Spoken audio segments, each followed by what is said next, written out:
I'll have Joanne do it. Thank you, though. We'll get more. I'd like to call to order the school committee meeting of October 20th, 2020. I take a motion to open the meeting. So moved. Moved by Teresa. Second. Second by Trista. All in favor? Aye. Please stand for the Pledge of Allegiance.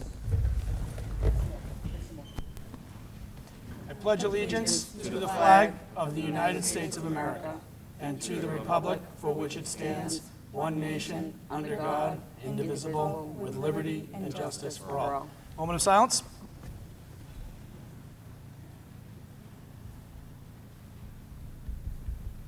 Thank you. On behalf of myself and the school committee members, I would like to thank EBCAM for streaming this meeting live tonight. And also, on behalf of myself and my family, I would like to thank the committee members, the superintendent, and the administrative team at East Bridgewater for our very sudden rescheduling of the meeting 2 weeks ago. We had a very serious family emergency, and I appreciate everyone's understanding and flexibility. It meant the world to our family, so thank you. Superintendent's Corner. Good evening. We've received letters from the Custodial Association, the Assistant Principals Association, requesting contract negotiations to be opened. The Custodial Assistant Principals, you also received one from the Secretarial Association. We'll begin those for this year. Their contract is up on 6/30/21. I usually begin those after the Christmas break and try to get those done prior to June.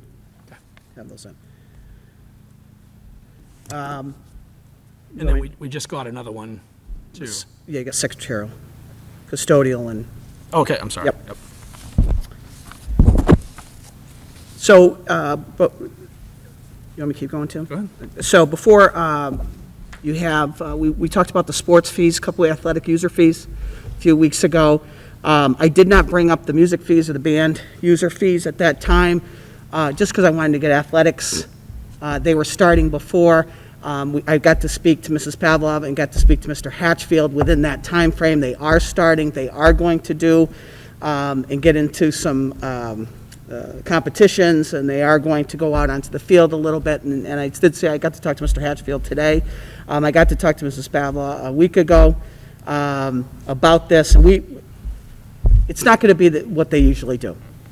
It's different. We are in COVID right now, and unfortunately, we just can't do all the things that we would like to do in the past. I'd like to set the user fees for $100. What were they previously, 250? $250. Motion to approve. Motion by Teresa, Second. second by Trista. The only discussion I would say would be just for this year, Yeah. till This June year. 30th of 2021. Okay. All in favor?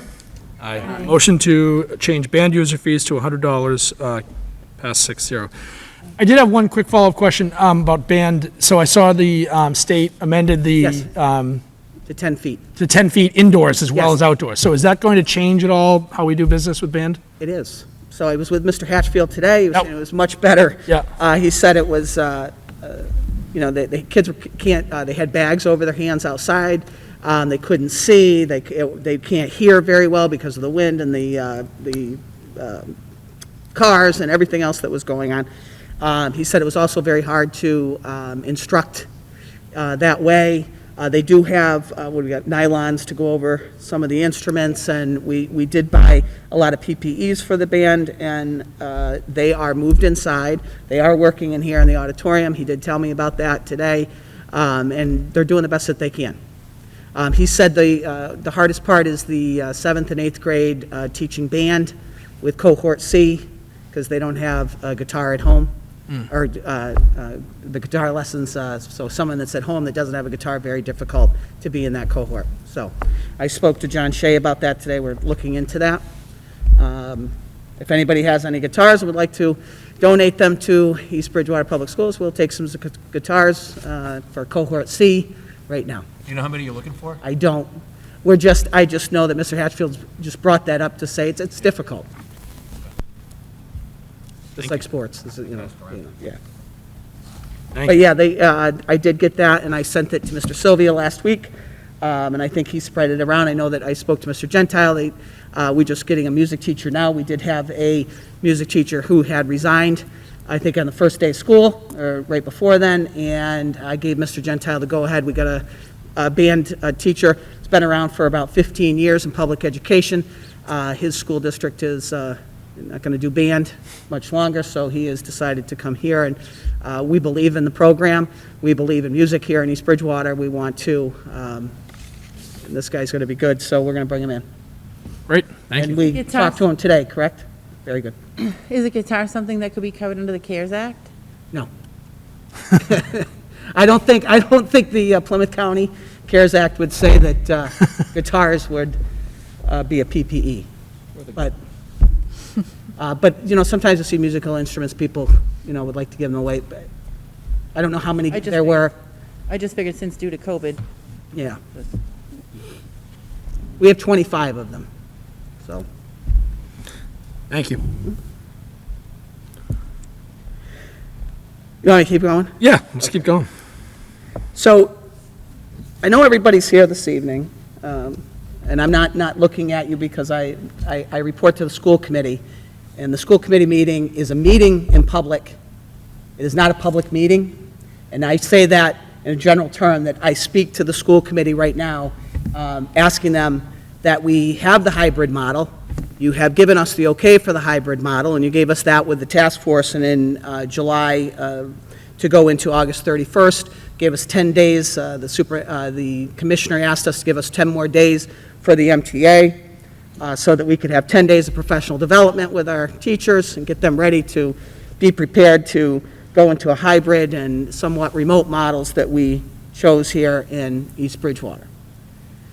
In the last 3 to 4 weeks that we have been in school, 3 weeks really, where they have been here with us, or 4 weeks now, we are seeing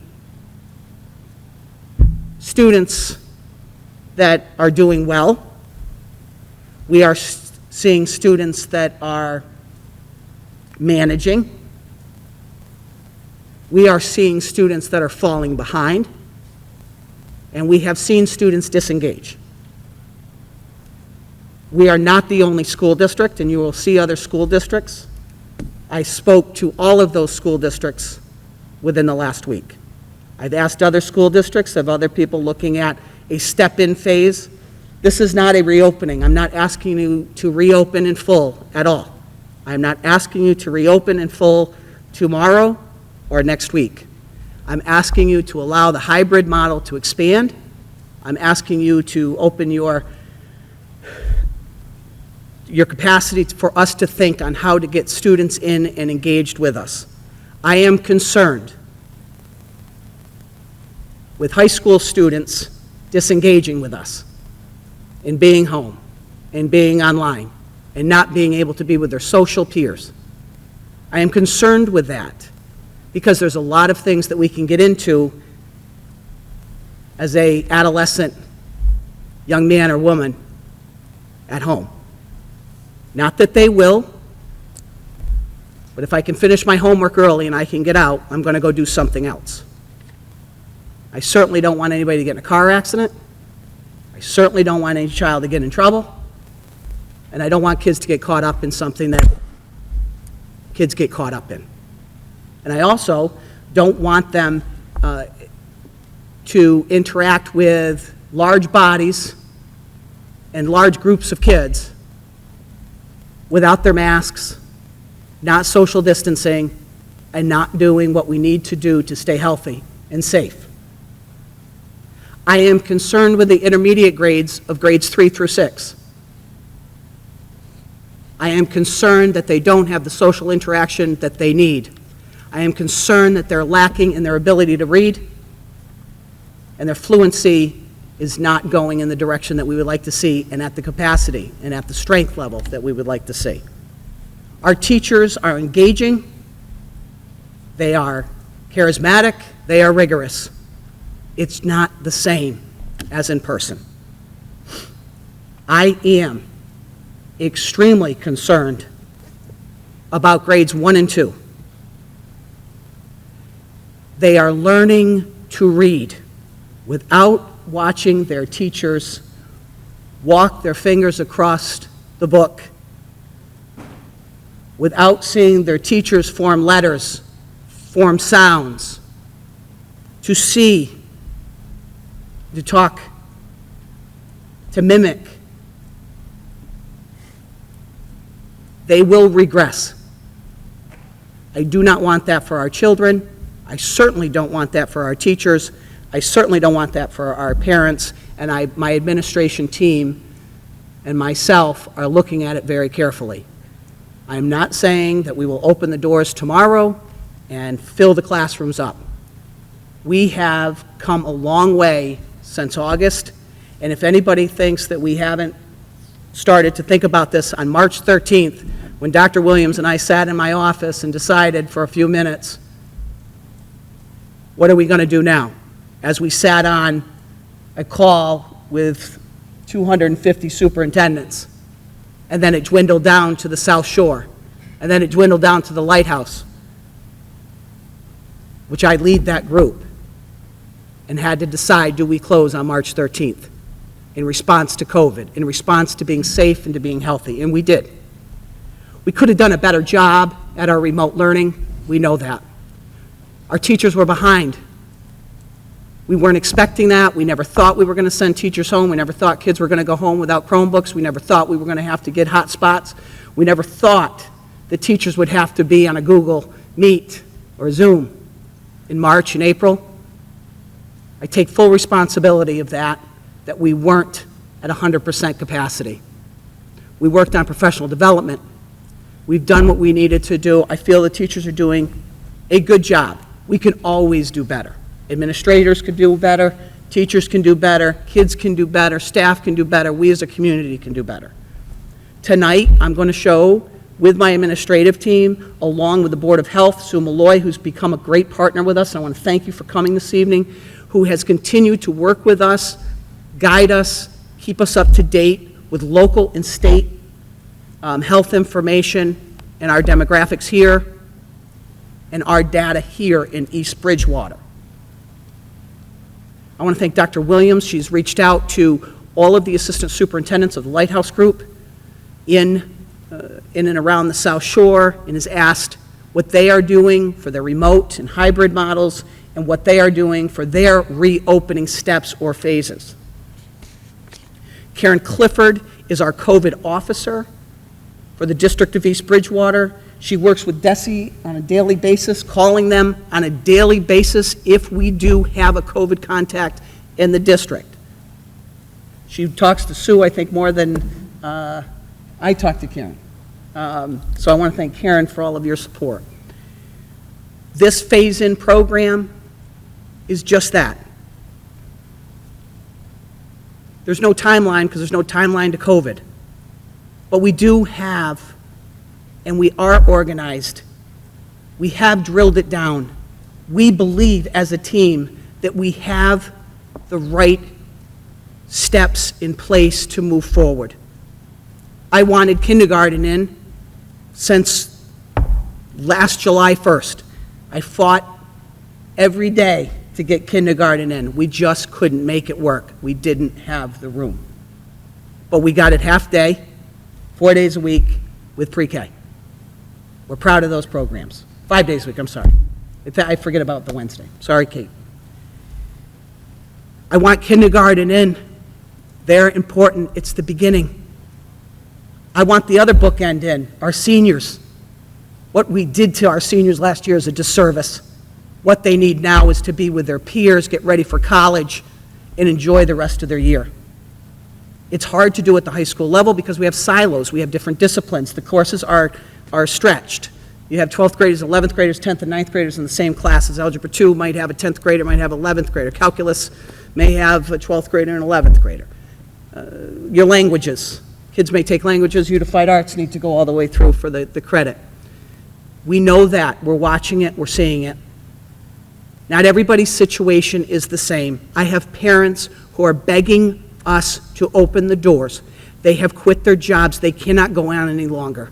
And I'm not saying that that's the reason we should open, but we need to listen to them. I have parents that say, I've quit my job, I'll stay home. I like what we're in today, I'll stay here. I don't want to get my child sick only 2 days a week. I hear you. I'm listening. I have at-risk kids that are at home.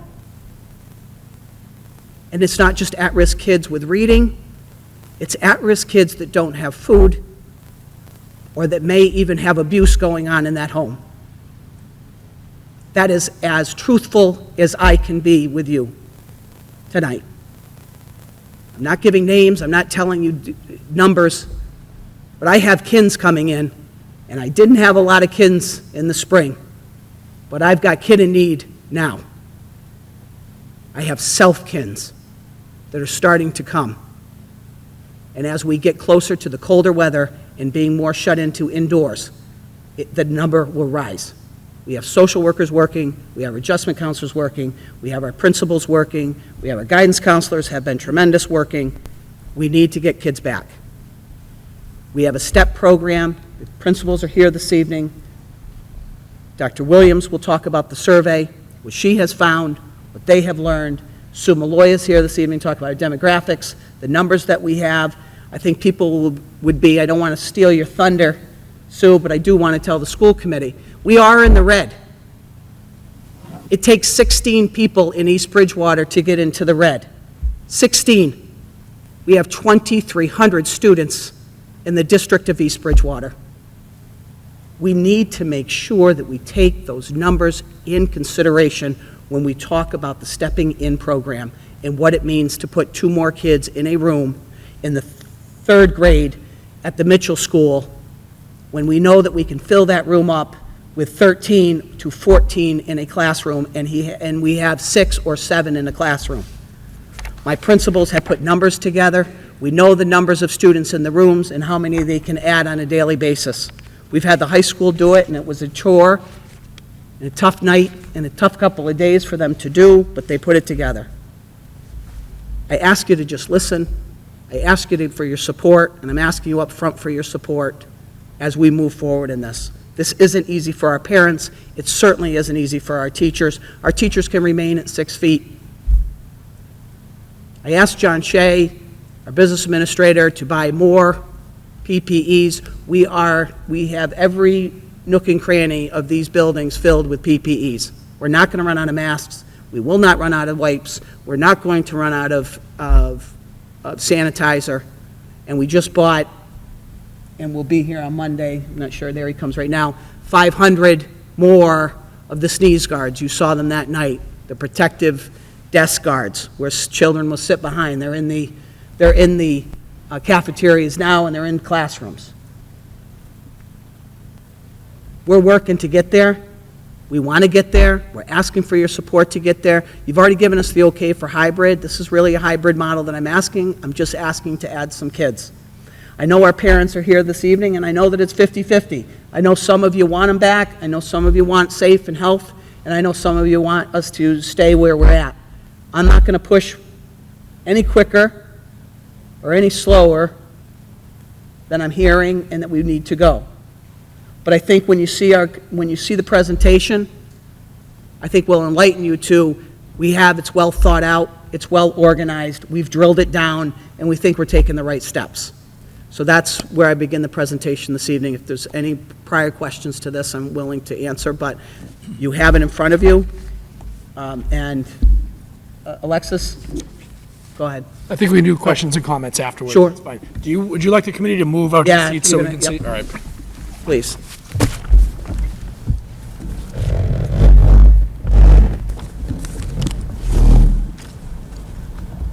Dr. William? Karen?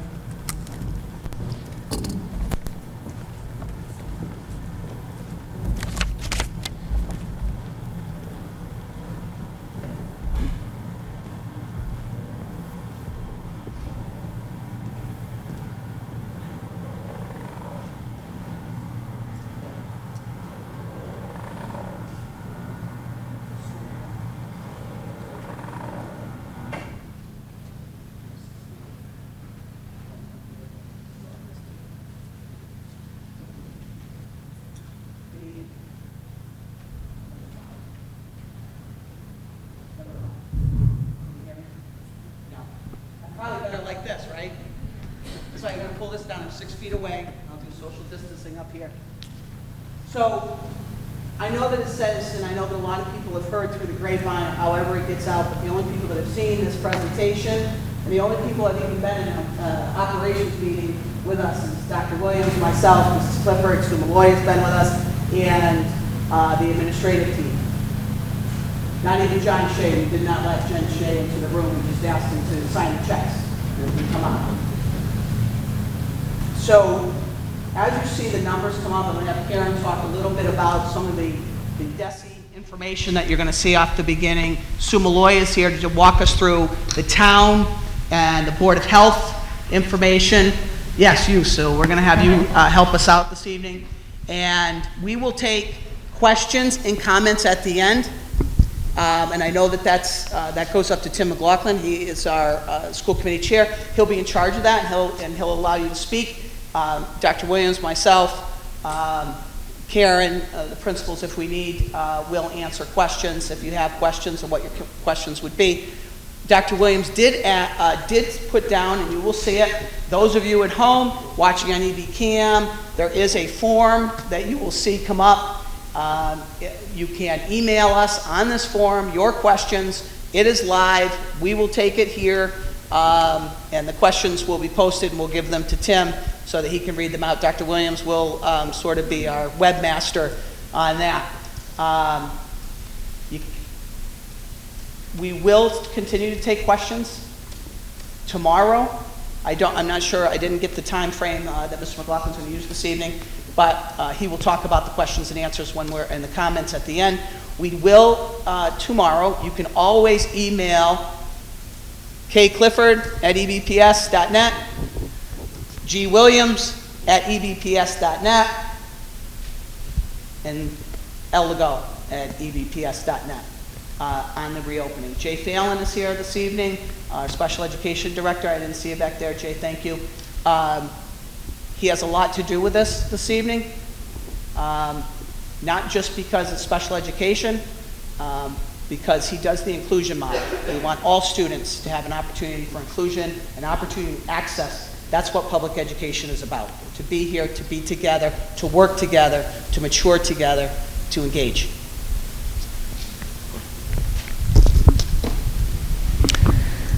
So the first part of the presentation tonight is where Governor Baker stands on reopening Massachusetts. He has moved into phase 3, step 2, which for lower risk communities involves increasing indoor performance venues to up to 50% capacity. Outdoor performance venues capacity are increased, maximum of 250 people. Fitting rooms will be permitted to be open in retail stores, gyms, museum, libraries, and driving and flight schools will also be permitted to increase their capacity to 50%. So this is targeting the low-risk communities. As of October 5th, East Bridgewater was a low-risk community, so we still fall into this category. Even though we are currently in the red, we fall into this category until later, when they pull us out. The revised gatherings order is the limit for indoor gatherings remains at a maximum of 25 people. For all communities. Outdoor gatherings at private residence and in private backyards will remain at a maximum of 50, so there's no changes there. Outdoor gatherings at event venues in public settings will have a limit of 50 people in step 1 communities and a limit of 100 people in lower risk, which is East Bridgewater. This is, just so you know, this is an indoor performance area. Venue. So if people are looking around saying there's more than 25, there are, but this is an indoor performance area. This is a statistical sheet that the state has put out for each town, which I did link on the EB website, so you can look at it this anytime. It really only gets updated on Wednesdays, I believe, so usually on Thursday is when I post the update. So this is as of last week. We did go into the red.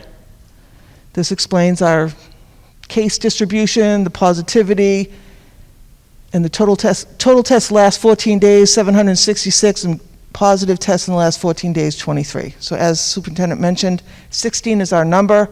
Once we hit that, we go into the red. You want to add anything, Sue? Okay. Back from the reopening, if you remember those presentations, and when we did this plan over the summer from March to August before we opened, we created the phases, that the first phase would run from August 31st to September 15th. And that was mostly focused on preparation for the return of staff and students. We had the task force that many people participated in. We had a pretty large task force that we were lucky to have such a large number of volunteers, and we were lucky to get as much done as we did. We got the PPEs, as the superintendent mentioned. We have stockpiled them. We have quite a bit in the district to last us, and a lot of classroom preparation. Extraneous materials were removed from all of the classrooms and all of the buildings. So we've completed phase 1. We're in phase 2, which runs from September 16th, first day of school, through November 1st. It's not an arbitrary date. We said right from the get-go with the reopening that we would assess every 6 weeks. That's the 6-week mark. So we have been planning and thinking about what would be the next logical step. This is the period of time in phase 2 that we have been building relationships with students to the best of our ability when they're only in front of us 2 days a week, and some none. We're establishing the learning expectations, constantly improving on the hybrid model. We're developing a learning community. We're focused on social, emotional, academic learning. We have successfully routed the traffic through all the buildings with the drop-offs and the busing. We've got the fire drills. We've done fire drills in each building. Lunches are being served in each building. All students are wearing masks. There's social distancing, and we have after-school activities. So we're still in this stage. This is where we're at.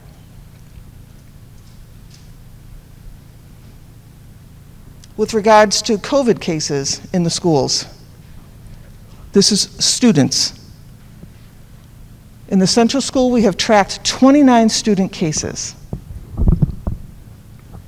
2 students were positive.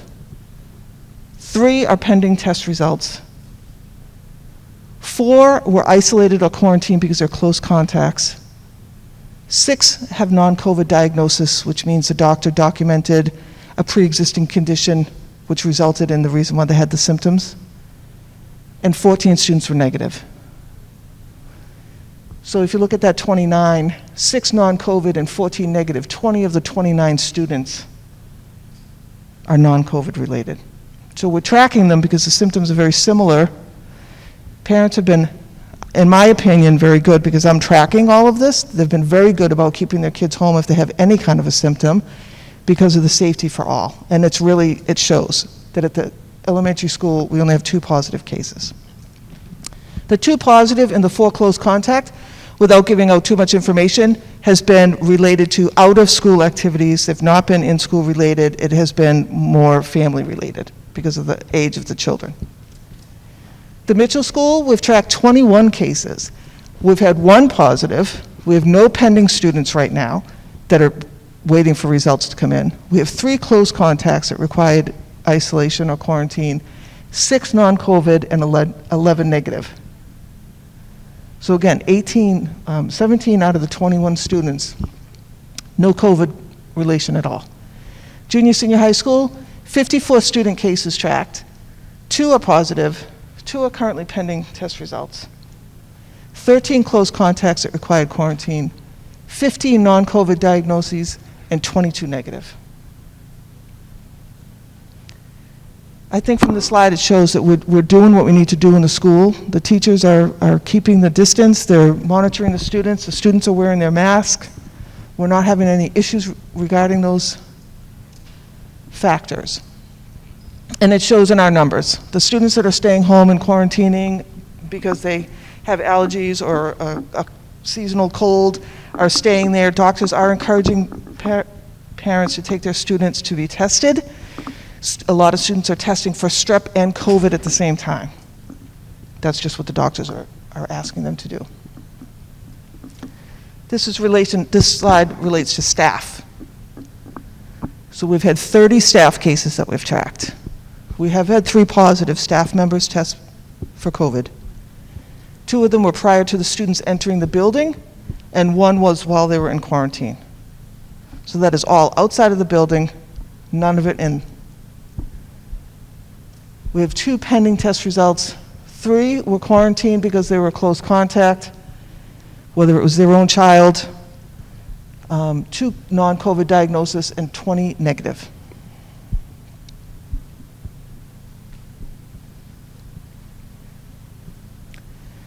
This is a South Shore local schools map.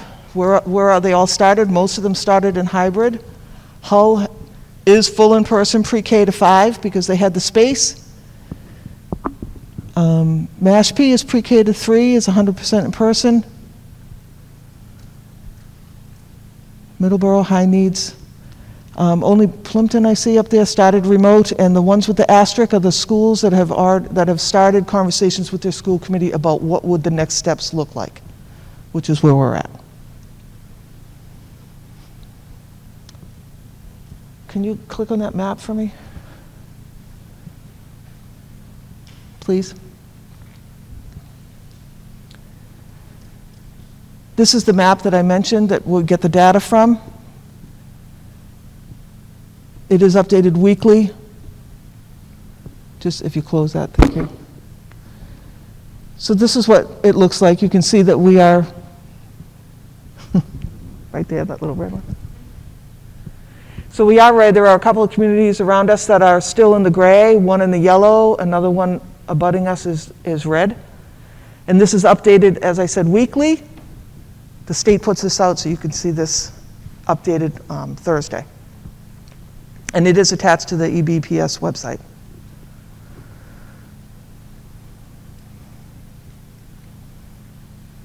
So now we begin planning for phase 3.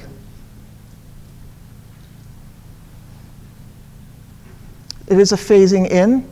How to get started is we met with the Board of Health to get their approval and support to begin this process, to begin talking about this process. You'll see when we get to the steps of the phasing in process that it is always, every step is with the Board of Health data approval and the state's data approval. It is not an arbitrary decision that we'll be making. School committee hopefully will lend their support tonight. Each building has a health and safety group that they're meeting with, the principals. Central School is to be scheduled. Mitchell and the junior senior high school are meeting with their groups this week. We've had communication with parents and staff, several different forms, but tonight Dr. Williams will present the survey that she did just this week. The phasing in process will be monitored steps. The focus is grade 1 through 6. The initial step will be to focus on the identified students and the available seats currently in the classroom at a 6 feet of distance, and to fill up those rooms. Fill them up in the seats at 6 feet distance. There are some rooms, as the superintendent mentioned, that have currently 6 or 7 students in that could accommodate a few more kids before they reach that capacity. Step 2 will be to review and evaluate the health and safety data that we gained from the first step.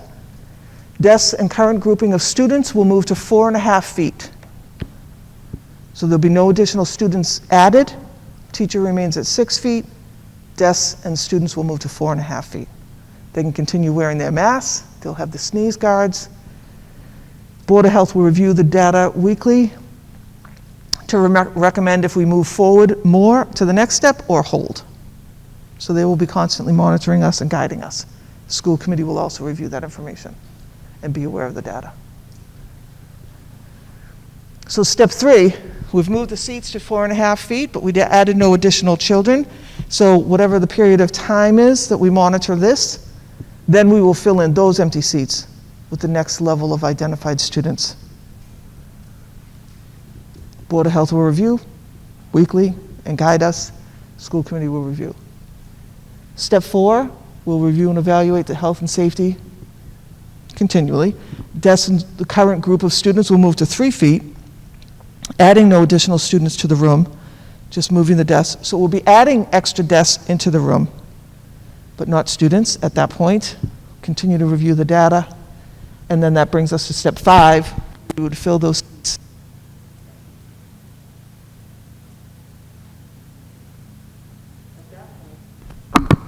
Sorry. At that point, Central School, grades 1 and 2, because pre-K and K are already in 5 days, Grades 1 and 2 will be in full, less the students that are fully remote. And the Mitchell School will be in full at that time, less the students that are fully remote. So as we're adding students, there's more data that we're going to accumulate to be able to review. So there's associated with these steps, because they are steps that we have to review the data before we can take the next step. Before we do the survey, I just want to reiterate that. This last step could be in June, it could be in May, it could be April, it could be March, it could be February, it could be January. We certainly will have a hold, after the break at Christmas time. Kids come home, the college kids will be around, families will be more, you'll be around more people at that time, depending on where we are here in the state. Sometimes grandparents come out of assisted living arrangements at holiday time, they go home with their families. So if that were to happen, we want to hold on that for a couple of weeks before any movement at any time. Working with not only the Board of Health, the local Board of Health, Sue does call the state Board of Health. She made a call for me a week ago just to see, and that's how we know exactly that it's 16 people in the community of East Bridgewater, of approximately 14,157. Over 2. 2 weeks. About 14,000 people. About 14,000. We have 4,300 students here in the district right now on the hybrid model. We have about 10% that decided to stay home for remote, so 220 students who stayed home. In the remote model, these are a couple things I just want to jump on before I hand over to Dr. Lake. Some people had emailed me or called and said, listen, you didn't survey us and I'm a remote parent. Well, you chose remote because you wanted to stay home. And we don't want to push you. We want you back. We'll take you back. When you're ready to come back, we'll wait for you to come back. But the hybrid students that were in, they wanted to be here and they wanted to be, to get right engaged and to maybe even have a 3-day, 4-day, 5-day a week plan right off the bat. There's some hybrid that didn't want the 2-day, they wanted 3-day, they wanted 4-day, they wanted 5-day. We looked at different models. We looked at half a day in the morning, half a day in the afternoon. So there were different ways that we came about looking at this. I want to just reiterate, a few weeks ago, I started talking about this, and I did say in my office, behind closed doors, in a conference room, that I would consider going every 2 weeks, because 2 weeks we know is the 14th day of the quarantine. Within, 72 hours when someone gets 48 hours.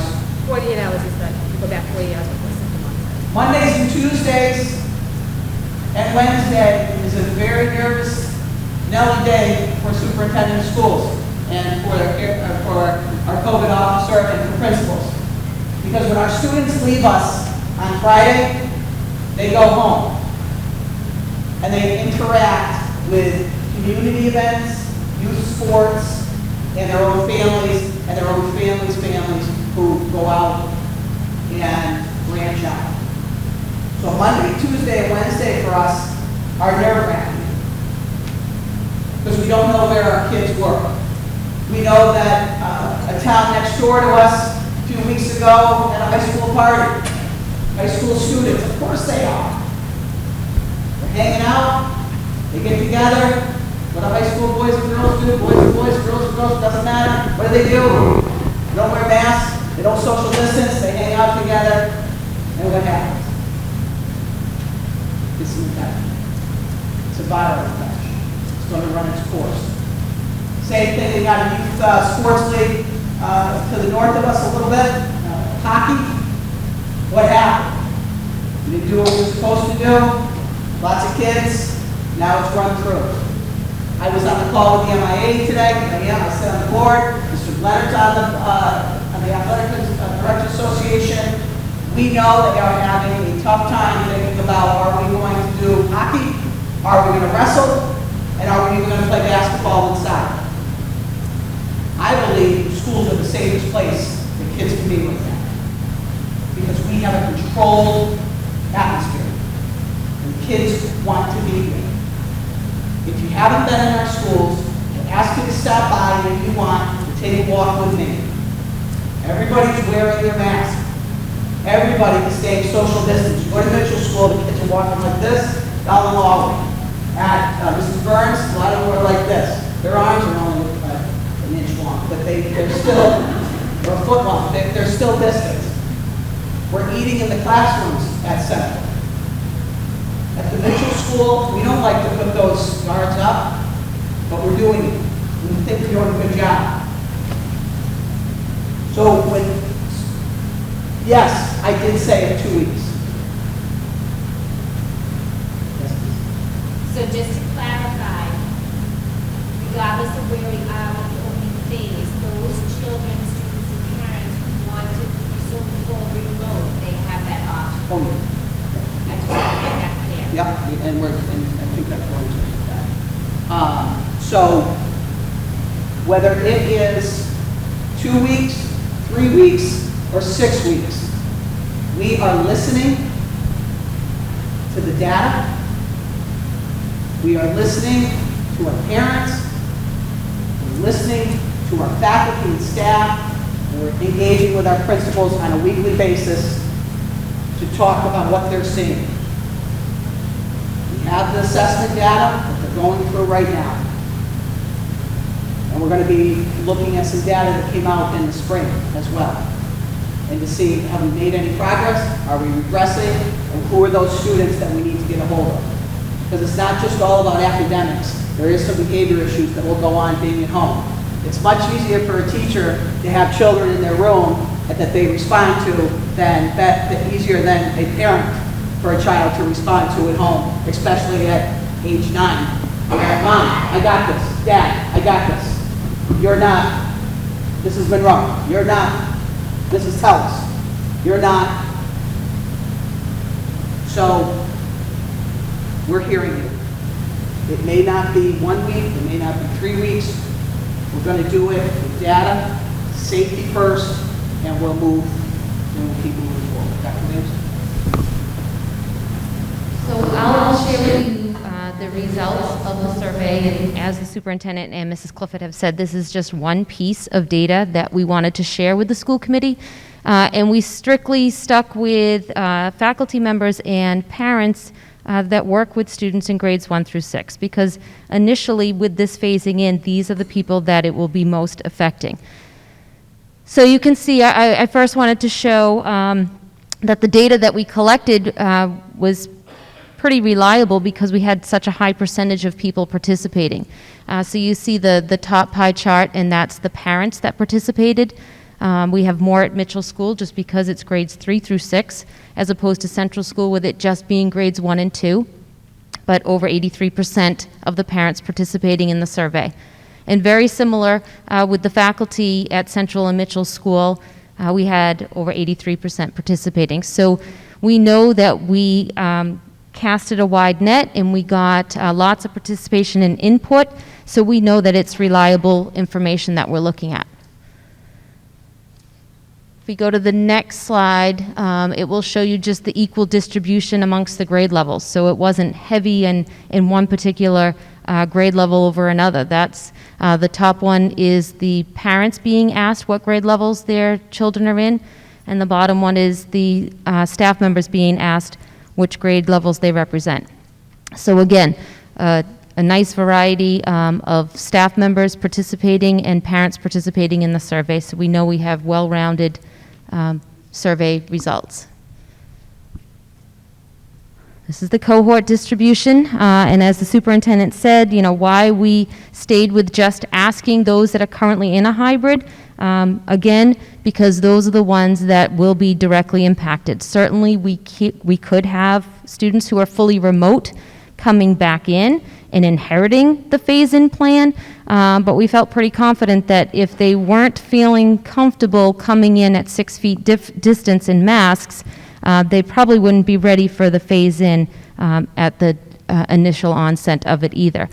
So we want to make sure that our data wasn't skewed in any particular direction and focus strictly on those that are impacted at this moment or will potentially be impacted at this moment. So from the parents, for those of you that received the survey, and just to reiterate, when we sent the survey out, and even after the survey went out, we continued to have ongoing conversations, and that's when we removed the 2 weeks. So the survey does indicate moving through the phases in 2 weeks, but overall, you can get a sense of the comfort level of parents having their children in at each of the phases, and those that aren't supporting any movement at this time. Again, coincidentally, this has been in the works for a number of weeks, and as we've been working through this plan, because we feel we have a professional responsibility to put a plan in place, and we have the obligation to put it in place in enough time that it's well thought out, and we have everything considered. It's not just about bringing the students back in, it's about getting the furniture out of storage and getting that back in the rooms. It's about identifying the lunch procedures, transitioning around the buildings, busing. So even though we have a pretty solid process for bringing the students in, we do need the time to be able to commit to making sure the execution of it goes well. So for some on the survey that said, this is really not the right time, we set on a course at the very beginning that every 6 weeks we would start to look at the next step in the process.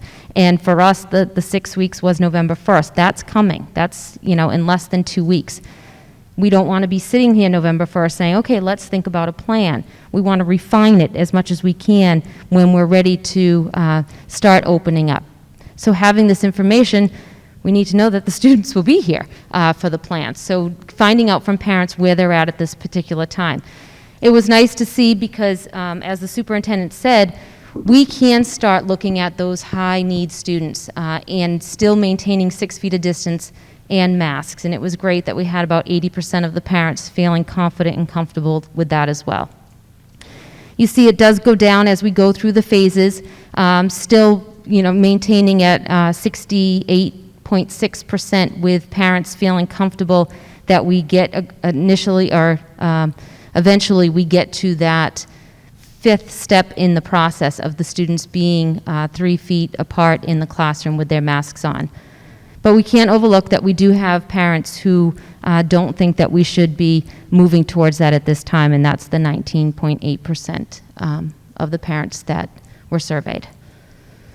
The next slide, and this is just some of the input. There were lots of comments that were made, but I just tried to capture, without being repetitive, to the comments that parents were making. Obviously, we had a high percentage of parents that were interested in the process to go back into school, but there were some that were concerned, and it's important to note that making sure that we're keeping up with the protocols that we've put in place, but given equal weight to not only the physical health of our students, but the mental health of our students, something that's not as clearly seen as a student becoming physically sick.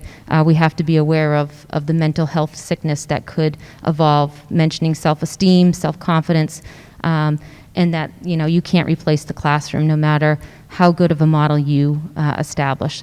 So that was pretty much the theme. Certainly, as I said, there were parents that expressed concern with us being in the red and being mindful of that, not to go through the steps knowing that we're in the red right now.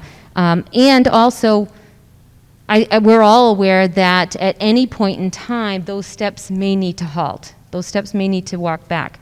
But that's why the data is so important for us to be continuing to look at.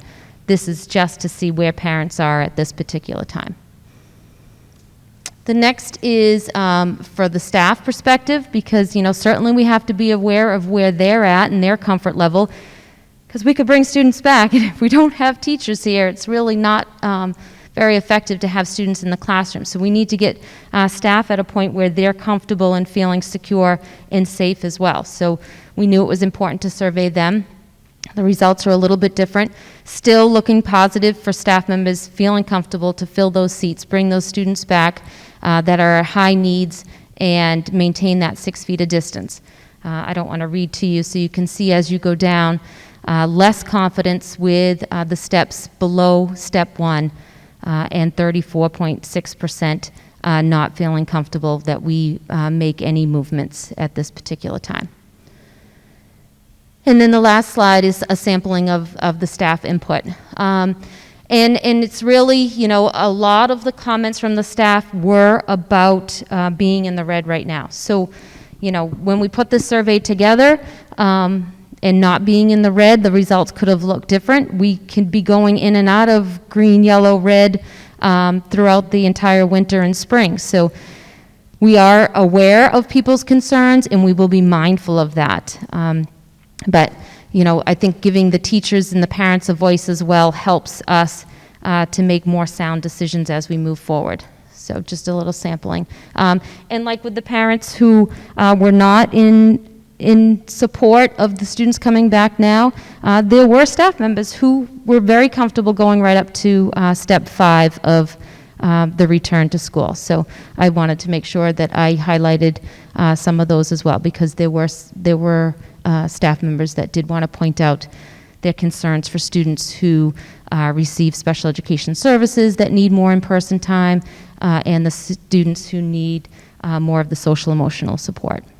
So the results of the survey, I wanted to make sure that we shared that with everyone, knowing everyone took the time, and we appreciate that you took the time to fill that out. And hopefully that will be a factor that will be considered in all the other data that we're looking at.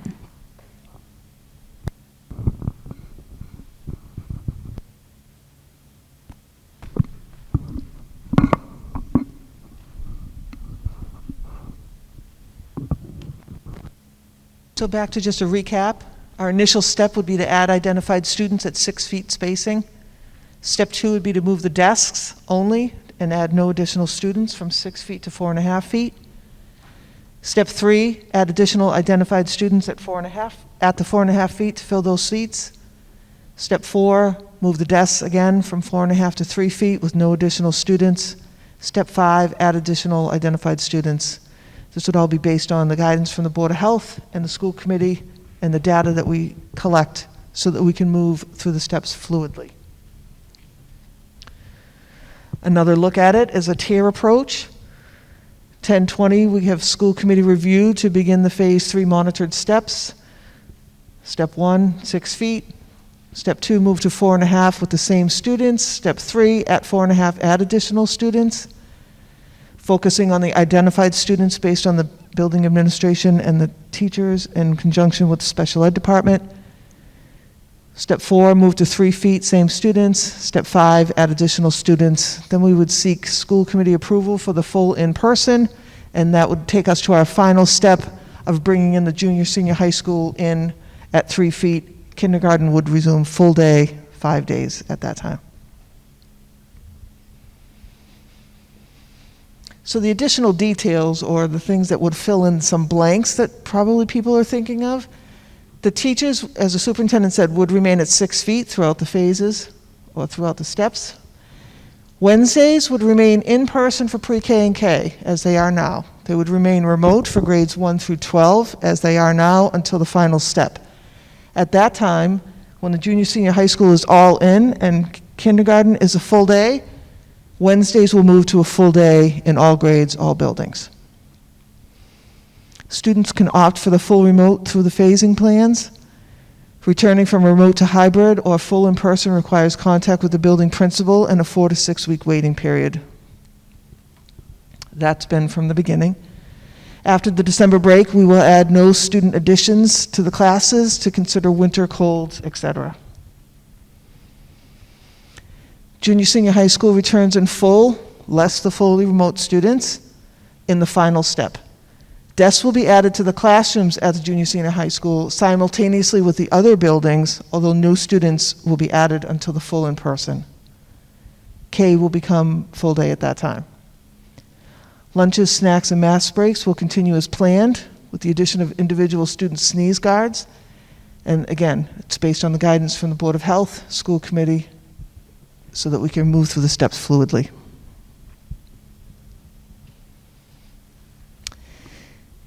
So here's, for the people that are watching remotely, here is the link if you would like to add a question that can be answered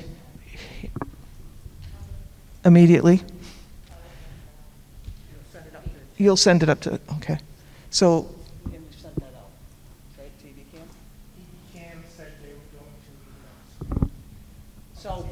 So if you are at home watching this evening on EBCAM, this is now up and it will be left up on the screen why the committee is in discussion and listening to on the floor questions. Dr. Williams is obviously the webmaster and will receive the questions or the comments through this link. The link will be continued to be posted on EBCAM as we go through. I know that Tim has the clipboard. A couple of things just before we go to the school committee or before Dr. Williams might come up. I'm going to have the principals, I'm going to give you guys a mic just in case we at you or not at you. We'll try not to reach up too much. Maybe you guys are tight. This is a plan. It's a thoughtful plan by the administration team. They have worked for the last 2 days, and tomorrow morning they will be working.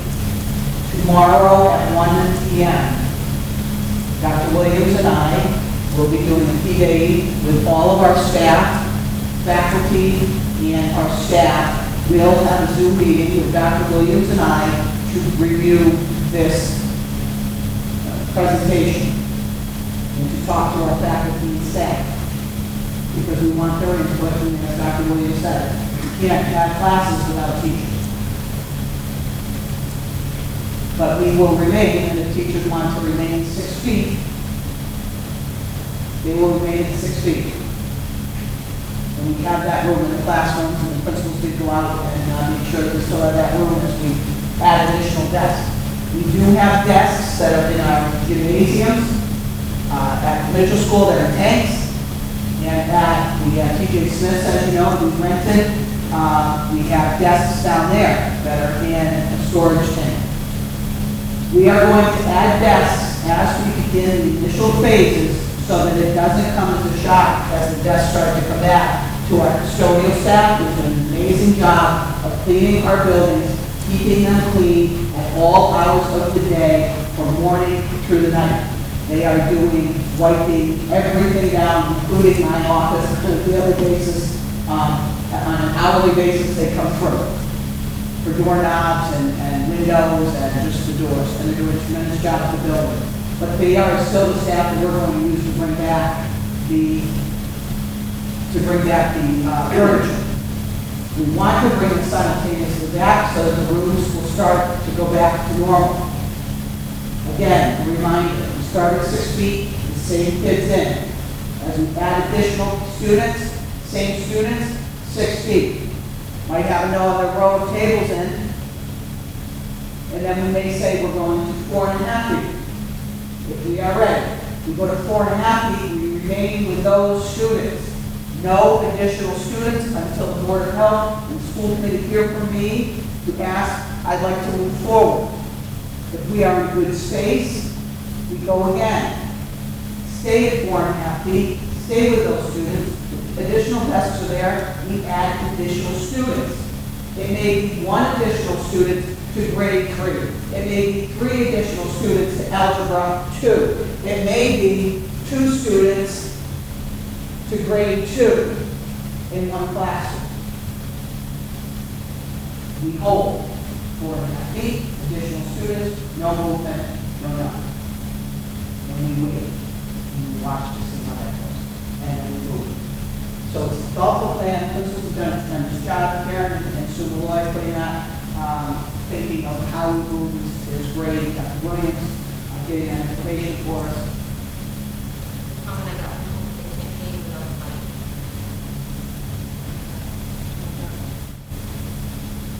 What's this is number 5? Is that your home, Dr. Williams? Can you,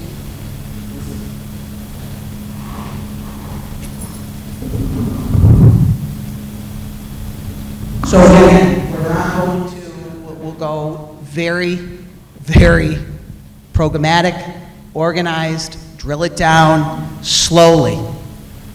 We learned a lot from our first responders, our nurses and doctors. We learned a lot from them, how they worked through this. And if you talk to many of them, they will tell you they've worked with patients that have COVID. They've stayed safe themselves. It's not easy, but they've done it. I look at us as first responders. I look at a kindergarten teacher, a 9th grade algebra teacher, a 10th grade Spanish teacher, a 3rd grade teacher, a custodian as first responders every day. When we open schools on August 31st or September 1st each year, here we go. Every day, we all get up and do something. And we do it to the best of our ability. This is to the best of our ability at this time. We're going to get it done. We're going to get it done together as a community. The last thing I'd like to say before I hand this back over to the school committee, as a community, I urge you, I implore you, on the weekends, please, please, help us by keeping your children with their cohort of friends, their pod of friends, their best friends, their buddies that they've been with all summer long. There's not one person around East Bridgewater or any place else who hasn't gotten in their car in the last 4 days or last week when it was 70 degrees or tomorrow when it's going to be 70 degrees and that aren't going to see kids out at Church Street basketball playing together without their masks on and being together, or the bike riders that I saw the other day outside are coming over here on a Saturday or Sunday afternoon and seeing the kids out here playing. I get it. They're frustrated. They need to play. They need to see their friends. I'm just asking you, if you're going to have kids at your house, please have it be the same cohort of kids all the time. Because that's it's putting the strain on the schools. And that's all I can say. I know you need to go out to dinner, and I know you need to be with your friends, because I do as well. But I have to tell you, I'm not doing it like I have done in the past, because I don't. And I want to model the behavior that you would like to see from the leader of this school district. To be safe and to do the right things. Although I don't have my mask up right now because I want you to be able to hear me, and I don't want to be muddled. I do want to be safe, and I do want to do the right things, and I do want to drive in and out of this parking lot every day. And I have since March 13th, and I will continue on until June 30th of this year. We do it together as a community, and we'll do it as we look forward to bringing kids back. So we're ready, Tim. Go ahead, Alexis. Please, thank you.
Well, thank you for the presentation. That was certainly informative, and there's obviously a lot to go over here. And you know, this is obviously a hot topic in town. We've heard as a committee from many parents. I've actually lost track. At last count, it was fairly evenly split in terms of, you know, hybrid is safe, please keep us there. Hybrid is not working, please bring us back fully. as with most things, we found that when the public feels strongly about that, there was not a clear consensus. But we took the time, I took the time, I hope the rest of the committee did, to read those emails and understand the struggles of the families, and there is no easy answer here. I want to give each of the committee members a chance just to respond to this. I'd like to start. I believe in being clear with the public on where I stand, and you know, I'll let each committee member speak whatever level they're comfortable at. I'm concerned with all this. I'm concerned with it for a variety of reasons. And you know, to boil it down simply is that, you know, I don't want to underscore or forget that we are in the middle of a very serious public health crisis right now. And that a great deal of time and effort was put into the East Bridgewater Public Schools, every school district in the state, into what model they were going to open with and what parameters they would open with.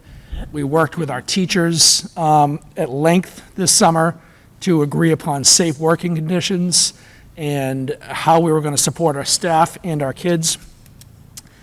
And, you know, we had a lengthy presentation here in August 6th, I think the date was, where we looked at what that model would look like and what data we thought justified that model at the time. And the day we approved that model, there were 214 positive COVID cases in the state. Today we had 861. So there is certainly, and if you want to boil it down to a more regional number, I don't know the Plymouth County numbers, but if you look at the color-coded map from the state, it is certainly not as encouraging as it was in August. So I'm concerned about the trend of COVID cases statewide. I am concerned about the trend regionally. Like I just said, that color-coded map. We were in the white the first time that map came out for the state. We're now in the red. I mean, and we're not even, it's 8 cases per 100,000, or it was the parameter, and we're 10.3. So it wasn't that we got it by a little. We were well over that threshold. And my concern is that we've built this model that appears to be working, and by working I mean safety. For safety, it appears to be working in the school. We have had some cases. We have not had a spread of cases in the district, but we have had some. So my concern is that we're going to, in the middle of this very active still public health crisis, thank you, What were those guys? now create situations where perhaps our kids are not as safe. You know, we don't know how it works for 4.5 feet. We don't know how it works for 3 feet. We know that CDC guidelines for social distancing in almost every public setting are 6 feet. So I get concerned when we talk about going from 4.5 and then to 3 feet. And you know, I frankly would rather not East Bridgewater be the canary in the coal mine on finding out if we can long-term operate under those conditions. So I believe the public should know, at least from where I stand. I'm not saying that I would never vote to reopen the schools. I don't know that I feel that right now is the right time for that. We've been back barely over a month now. We're coming into the fall season. We're coming into the holiday season where families are going to be gathering. We're coming into flu season. I think there's a lot of variables there that I would like to see play out before I feel comfortable saying, yes, our kids can be closer and can come back together. I did have one question just before I open it up for anybody else that might like to comment. I did notice in the presentation that it was noted several times, school committee support, but then it only actually said school committee approval to go to full reopening. So I just want to be really clear with the public and with the committee now. Does it require a school committee vote to approve step 1 starting? Support. So reopening, yes, because you've already given us the hybrid. So Correct. This is a version of hybrid. So to go from 6 feet to 4.5 feet, I still want the approval and Okay. support, yes. Okay. But does it require a vote? I will check on that, but I Okay. believe. I don't know the answer either, I'm asking you. I don't know. I'm just asking. So I believe that. I believe because we are in a hybrid model. Yep. You've given the okay for a hybrid model. correct. Under CDC and under those guidelines, and the DESI, it was 3 to 6 feet. I will tell you this, that there are school districts that are below 5 feet. I'm letting you know. And it's not, it's just because it is what it is. But I know to go full reopening, and because it may not be 3 feet, Okay. You might have tables at 2 feet. At the central school, it may be because we do tables there, so the kids may be at 2 feet. That would need a full reopening, because that was the phases, if you remember, at the beginning of the Yep. DESI, it was phase 1, 2, 3, and 4. Okay. Phase 1 is, you're going to stay totally remote, Yep. the hybrid remote, and then, oops, sorry, Gina, and then full reopening. Okay. The last thing I want to bring up is, I'm listening to these parents that want us to be open. There is a consistent theme that the hybrid model is not working for their families, for their children, for whatever reasons, for social, emotional reasons, for academic reasons.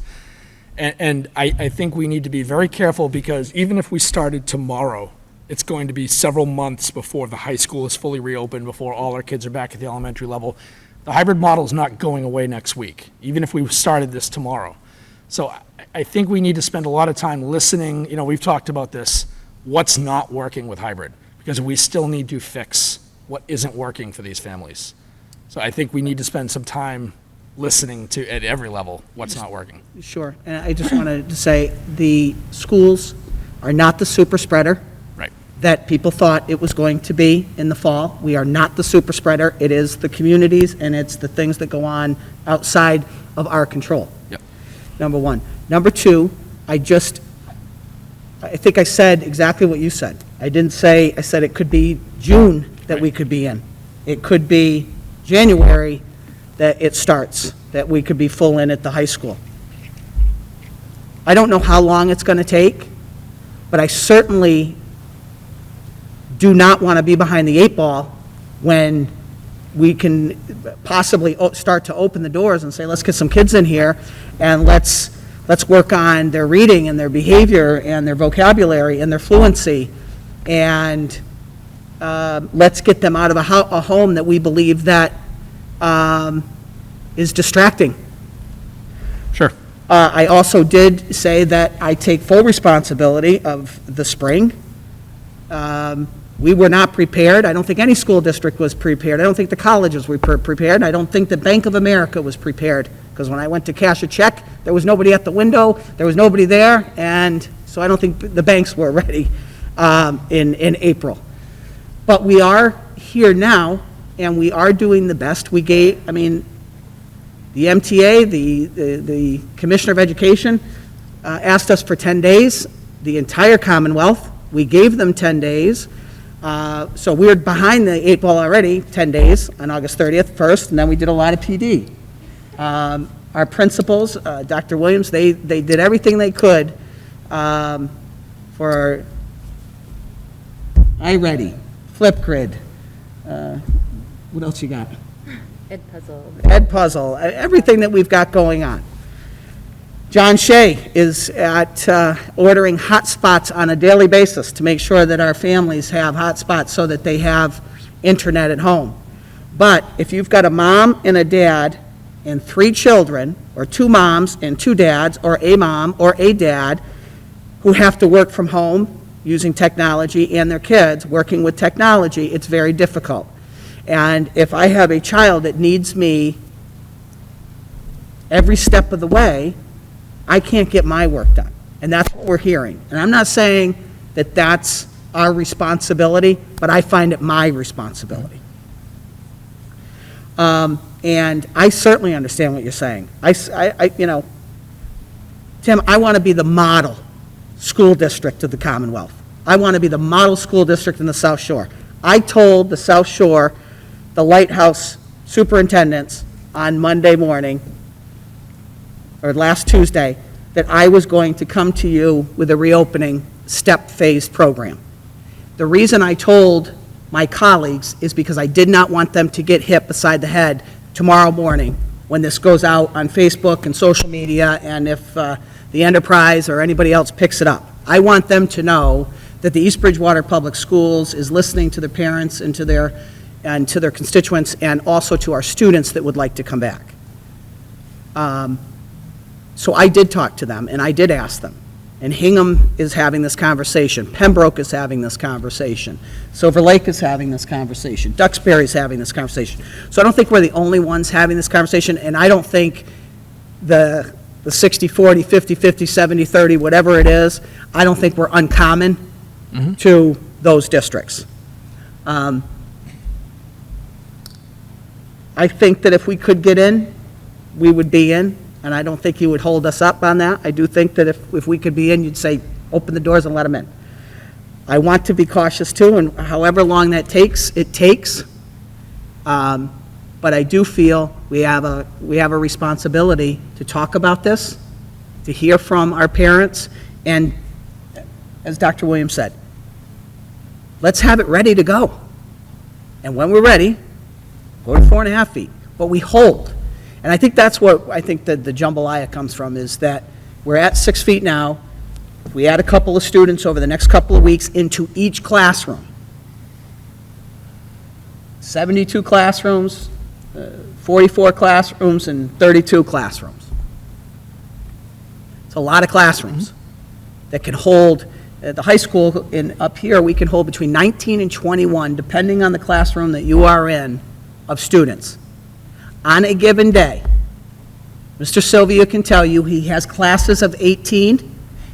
I talked to Mr. Hatchfield today, he's got 32 in the auditorium. Mr. Sylvia's got 18, he also has a class of 3. So we look at that and we're weighing that. If we can get 13 kids in or 18 kids in that class, why don't we start bringing them back? And we bring them back on teacher recommendation, principal's recommendation, assessments that have been given out at the elementary and the intermediate. And we're looking only right now, and this is something I don't think that maybe Dr. Williams did allude to it, it's only 1 through 6 right now that we're asking to start to move. Right. The high school, yeah, I do want to see the seniors come back. I do. I say that openly, I say it in public, I do. Because if you were a high school senior, you'd want to be back too, to see your friends and be ready for college and tell your friends you went to, I don't know if they can even go look at Syracuse or Stonehill. I think everything's online right now. You can drive by Providence College, but you can't, take a walk through. So that's where we're at. I'm just asking for the conversation. It's a thought-out plan. Who and wherever the student comes from, whether it is high needs, IEP, behavior, or just, listen, I need some help, and my son's very bright and articulate, but he needs to be in school. So if you wouldn't mind, then I just think, because the board was asking me for clarity this week, and I think I'm going to need to ask you for clarity, could you get back to us about specifically, do we need to vote to move to phase 1? And if so, what is the board's responsibilities, not just approval? well, your board, the responsibility of the school committee, and what Desi did is said, let the school committee let you go to hybrid. Right. And then it's let the school committee tell you if you go to remote. We can start moving students in. The commissioner said the other day on the phone, start bringing kids back. Right. Bring them back, make it safe. I'm sure that Superintendent Bodwell said the same thing. Correct. It's time. And West Bridgewater is another school district that will be discussing this. The commissioner said to us on the phone, I think I wrote his notes down.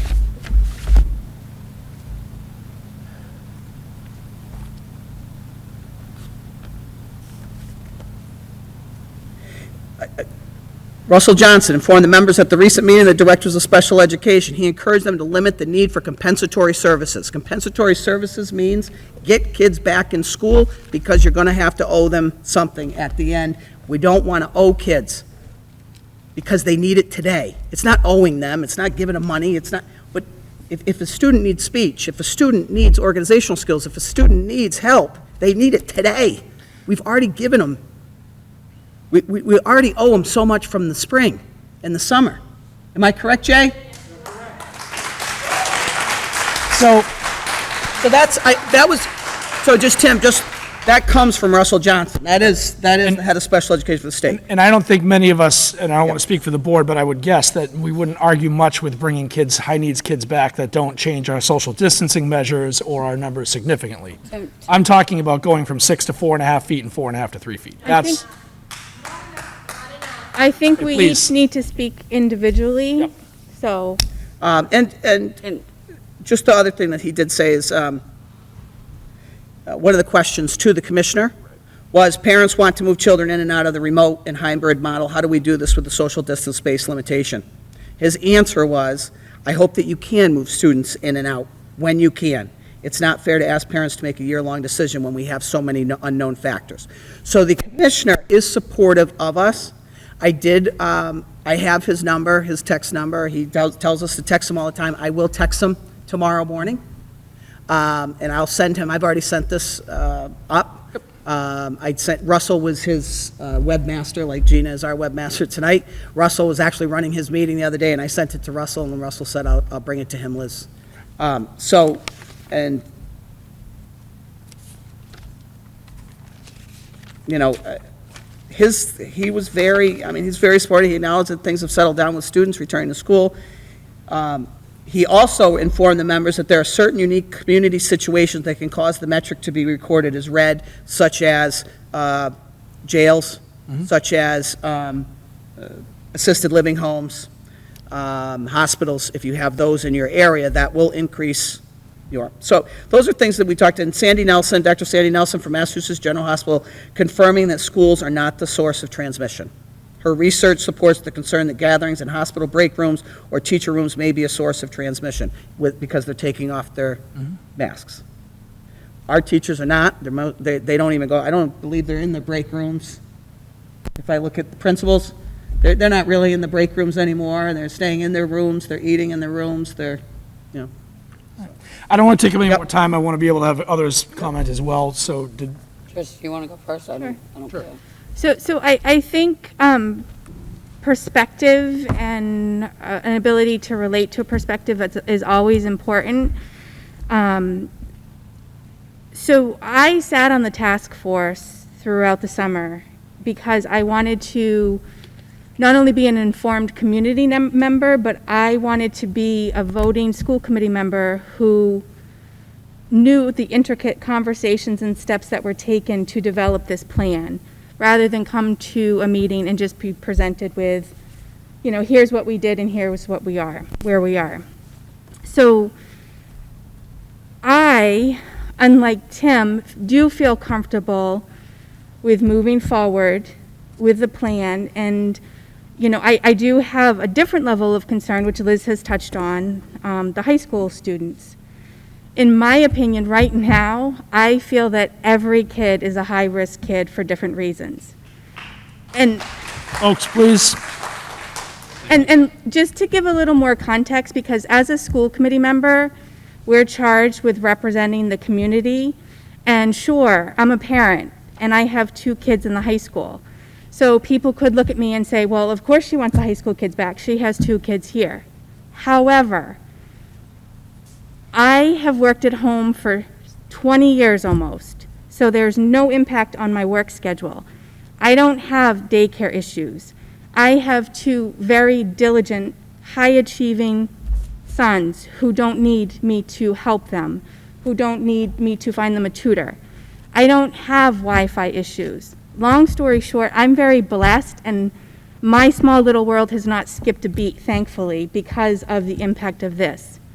On the flip side, my boys, for as astute and diligent as they are, they're disengaging, and they have a great group of friends, and I have a great little home support for them. They're getting lazy. They're battling with their own mental health, and that's never really been a part of their world. And yes, parents need to support their kids at home. I mean, we got an array of emails from parents on both sides. I understand the passion. I understand the frustration. I mean, goodness, we're all exhausted, we're overwhelmed, we're underwhelmed. We just want some sense of normalcy. All of that being said, however, I do strongly feel that we can continue to move forward. It's not even going to start tomorrow. It's a process. It's a well thought out, vetted process. It's going to have steps and measures and maybe some stutter steps. I really, really feel that this is important. Yes, we need to fix the hybrid model. I have a whole list of concerns that I continue to put forth and look for answers for the parents who are reaching out, because the hybrid model is not going away. We still need to fix it. But our kids are missing out on just more than the socio-emotional, Their education is, I have a kid going to college next year. He has not been able to be as successful as he could have and should have been since last March. That's March. Now we're in almost November.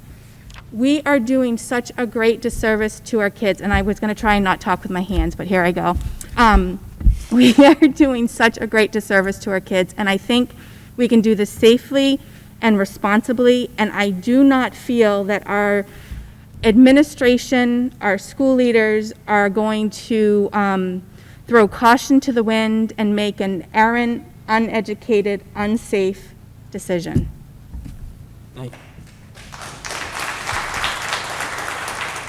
Anyone else like? I don't care, I can wait. I have read every email, I have read every private message I've gotten, every private text I've gotten. I continue to lose sleep over the issues that are facing our families, our kids, our community. The first thing I do want to say, and Liz, you know, and Tim, I think you know, that I have from day one been concerned about high-need students and getting them in the buildings. And I'm disappointed to actually know that we have open seats in our buildings and high-needs kids still at home 3 days a week. That disappoints me. Folks, please hold your applause just so we can speak. Thank you. Because, and whatever the need is, it may not be a kid on an IEP. That's not for me to decide. That's for the professionals in J and the principals and whomever to decide. But at 6 feet, we should not have one empty seat in our classrooms at the high school, at the middle school, or at the elementary school. It is wrong, and that we need to fix right away. I'm blessed. I do have a child on an IEP. Before school even started, every student in the school that she is at, she is out of district at a vocational school as a freshman, was offered in school 4 full days every week. It doesn't sound to me like we have extended that offer to as many children as we have, and we need to get that done, and we need to get it done sooner rather than later. Those kids need to be in the building. That'll be my first comment. So for that, I am 100% behind. I think we do need to look at phasing in, but honestly, until we as a community can pull together and stop the nonsense over not wearing masks and wearing masks and big parties at houses, of many of which I've seen, and cornhole tournaments where masks were non-existent, you are putting us in a very difficult position of making a decision about children and asking them to suffer, really, because us as adults aren't willing to do what it takes to get this thing down and under control. So as a community, each and every resident, all 14,000 or whatever the number is, if they want to see these kids back in school, then they need to step it up too. Because this is not just the parents' responsibility or the school's responsibility. This is a community responsibility. And until we do that, we will not get these kids full-time in school because our numbers are not going to go down. Yeah, 22 isn't bad, but when you look at it from a data point, it is above what it should be. And it's not coming from the schools. It is coming from the community. And I really am disappointed in this community and some of the nonsense I see about masks and it's my right and it's not my right and whatever. Suck it up, wear a mask so we can get these kids in the buildings. This is where they need to be, not only for the families, but mostly for these kids. They're missing out on academics. They're missing out on fun. They are missing out on all those little steps that happen, especially a first grader. Can you imagine what a first grader is going to say about their first year of school because of what they've been faced with? And not because we're doing a bad job, but because this is just not normal to education. And we are risking kids being turned off from their education at a very young age. And the seniors, Kiara is one of them, who are missing out on so much because we as adults aren't willing to suck it up and put away our pride and just do it. So that would be my biggest comment. I think we do need to, I think this is a fair plan. I think we need to continue to look for feedback from the community. What I want to, outside of phase one, which is get every seat that we have open filled with a kid who needs to be there. You know, I think after that step is done, which is in 2 weeks when we meet again, we can have another conversation and see what the data looks like. But I think we continue to work towards this plan with the focus, and we assess it. I just want to address each that. step. I just want to address that when you said there's empty seats in their rooms. There are, but you need to remember, we started at 6 feet, and we started in cohorts. And we have kids that could only do cohort A or cohort B, or couldn't do this or couldn't do that. Principals did the best job that they could of addressing those needs from parents. I get that it was a logistical nightmare. No, but I don't want anybody to think that we or my office has kept out any child of high needs or behavior, or just a kid in general. I mean, if we had the spot and we could have fit them in, we would have done it. At the time that it was coming, some of the students we could not fit just because of the cohort.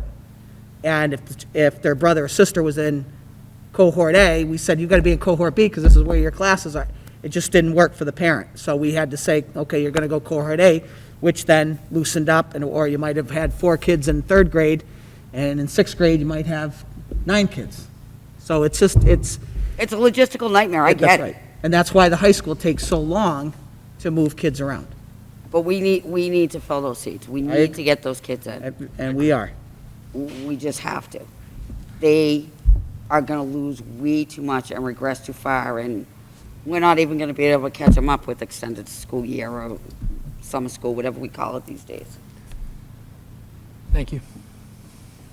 Anyone else? Just briefly, my thinking is very closely aligned with Tim and Teresa. I'm not insensitive to the needs of the students.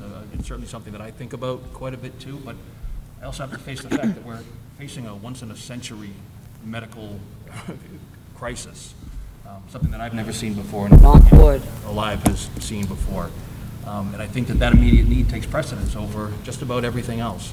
If you recall back in the night that we voted for hybrid, and I voted for hybrid, but I proposed delaying the start of the in-school component because I don't think that we should be a leader on this. There's one area where I don't think that we should be out in front. We have the opportunity to see where other districts are doing, what else is happening around us. And I don't think we want to be the tip of the sword when it comes time to say, where were you on COVID and getting the kids back to school? I think that we have the chance to not sit back, because I do think it's a well-thought-out, well-measured plan. I'm just not ready to hit go yet. Thank you. Anyone else? Amanda? Ellen, go ahead. Oh, I was gonna let you go. Okay, well, I guess Just turn the microphone. speak up. Oh.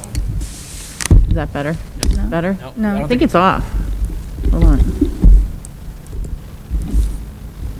Can you hear me? Rob, can you just move your mic? Oh, yeah. Oh, that one's on. Thanks, Rob. I would say that I'm in alignment with Tim, Teresa, and Rob, but I just wanted to say I appreciate all of the parents who have voiced their concerns. There have been quite a few. And there's there's a tremendous amount of pressure on our administrative team, teachers, staff, parents, and students in this unprecedented time. I've heard from many parents with varying opinions and perspectives on both sides, and I respect all of your concerns and opinions, and I completely understand them. I'm also a parent of 3 children who are affected, and I don't take any of this lightly, and I value every student's education. I know that because I've been told that there are parents that do not want to attend tonight's meeting because of COVID and have told me that they would reluctantly pull their children out of school because of the increased risk involved with the reduction in spacing and increase in students.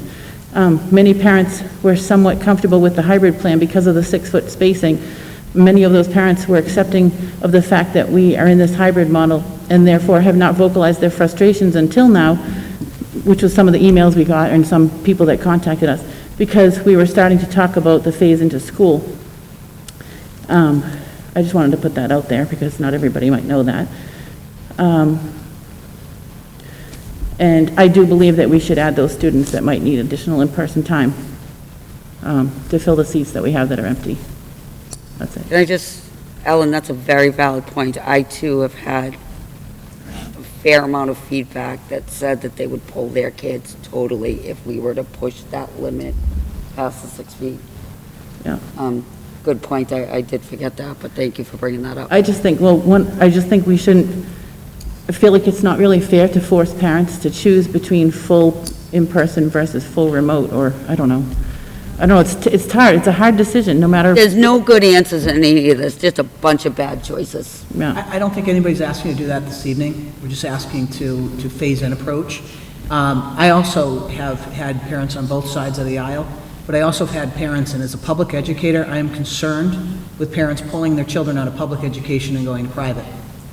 And I am concerned over that, because I've hired teachers, more teachers in the District of East Bridgewater than any other superintendent in their tenure here in East Bridgewater. And I will continue to do so because I love for kids, and I'm concerned that if enrollment goes down, then that's what happens. And I just want to make sure that both sides are heard. Yeah. That's all, and that's just I also coming from. think it's important, and I get those again- emails too, but. I also want to say, again, it's a phase-in plan. It may not even come to fruition by the time June is here.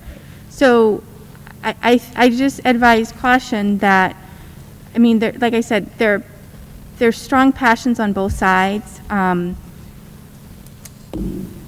But we have to understand we have to start somewhere, and it has to start sometime. And unfortunately, I don't know that this virus is going away anytime soon. And even though there's potentially a vaccine on the horizon, depending on what day it is, more people than not are probably not going to take the vaccine because it is a quick turnaround time on something that I don't necessarily feel will have been vetted properly for as knowing its long-term effects. So we're going to be dealing with this and navigating this for quite some time, unfortunately. And I think we owe it to our kids, as well as our parents, to do what we can to move forward in a responsible and safe way. And I know there are probably people saying, you know, I'm kind of the outlier here because I feel very passionate about getting our kids back to school, and that's why we're a committee, and we all have our different opinions and perspectives. And I think we have mutual respect, so, you know, that's good. I just am speaking from all of the feedback that I've gotten from parents, because I feel as though I'm here to represent both sides, and it's not a vested interest for my own interest, because honestly, it's been going fine for me except for little hiccups with, you know, the just small issues here and there. So my decision, I just want to make this clear, is more for the community of parents I've been hearing from, because I haven't missed a beat at home in all of this, and I just think it's really important that people understand that. To Trish's point, and I guess I need to clarify, I'm not opposed to starting to look at the plan. I think again, like I said, we meet every 2 weeks. I think we should talk every 2 weeks and see where we are. I'm not opposed to moving forward with the plan.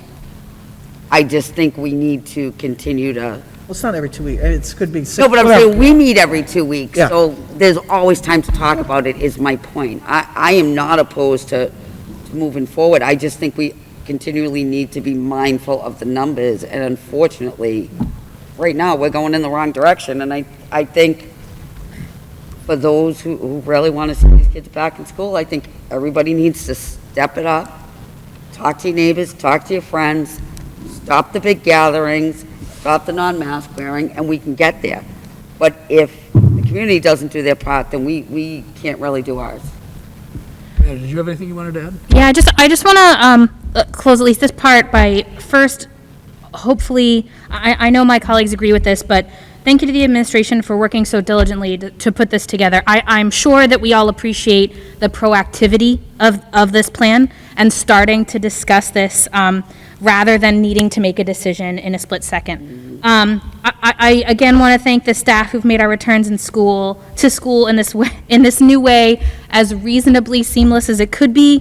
Thank you to the teachers who have inevitably thrown out years of carefully developed plans and honed skills completely out the window in order to meet the moment in which we find ourselves and serve our students.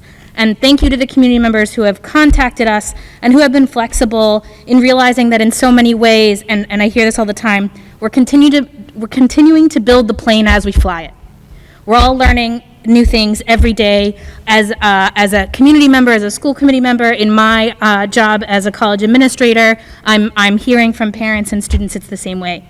I believe it goes without question that all of us would much prefer our students be learning in ways that we deem most effective, which is in person, with hands-on experience, with consistent access to both their highly trained expert teachers who challenge them and encourage their learning and their peers. I don't think that's the argument. I agree with the comments of my colleagues that this is a community issue. We need to put our students and our children at the forefront of every decision we're making, and we also need to know that a decision to put them back in person, also affects the health of our community members at large as well. At this time, I certainly support bringing in high-need students as we are able to with current, agreed upon distancing, social distancing. I'm concerned about setting dates for a time to move fully in person. I agree that we should continuously be looking at the data. Tomorrow, we find out if we're 2 weeks in the red. And I appreciate it as a data person. Gina's point of the survey, everything is a snapshot in time, right? I think that survey was being developed certainly before we were in the red. I think potentially before the governor phased into the next phase largely. And I think we really need to just be cautious of doing everything at once, but just being in constant communication with our community members, the school committee, the Board of Health, everything else. And I truly believe that that was the strength of our hybrid plan, and that is why we have seen such low COVID numbers, is because we involved members of the community, we listened to varying perspectives, we came together to make a collective decision. And I just, I hope that's, and I think that's how we will move forward. But at this time, I definitely am concerned about moving too quickly, for sure. So, before we move on, and again, we said there would be no vote tonight, and I don't think there should be a vote on any of this tonight, but, we've all spoken that we believe that our high-needs kids should be back, and I agree on that. So, would it be fair, and I don't even know how to coach this out, but fair to say that the district should begin work on making that happen, but there should be a conversation with the committee before any steps are taken to go from 6 to 4.5 feet? Like, if that first step needs to happen, I don't think any of us disagree with that. We've all basically said that. But I think where we're all getting hung up is the spacing. Most of us are getting hung up on the spacing. I'll make that in the form of a motion, Tim, if you'd like. I don't know that we need to, but. Yeah, I don't know that we need to. I think we just. I mean, I think you're right. I think. Yeah, I just think we need to say it. I just think we need to say that we have a meeting coming up on November 10th, and perhaps at that time, we can be updated about what would be the next step, given the data that we have at that point. But in the meantime, bringing back high-needs kids as we're able to within our existing capacity, I think is something the district should be doing. That sound fair? Sure. Okay. Thank you, everyone. Go to 5.5 feet. So, anything is, the variables can change, whatever you want. Yeah. Whatever you want.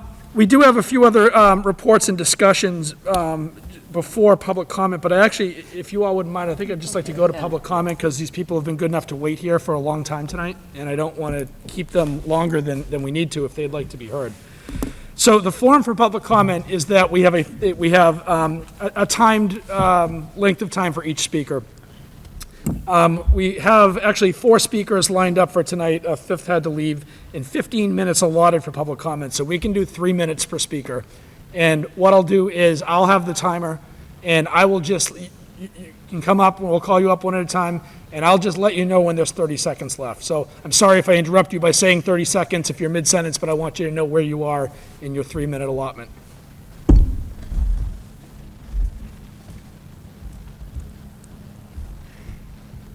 All right, so first we have, and I'm sorry, I can't quite read your handwriting, Jessica Supakowski?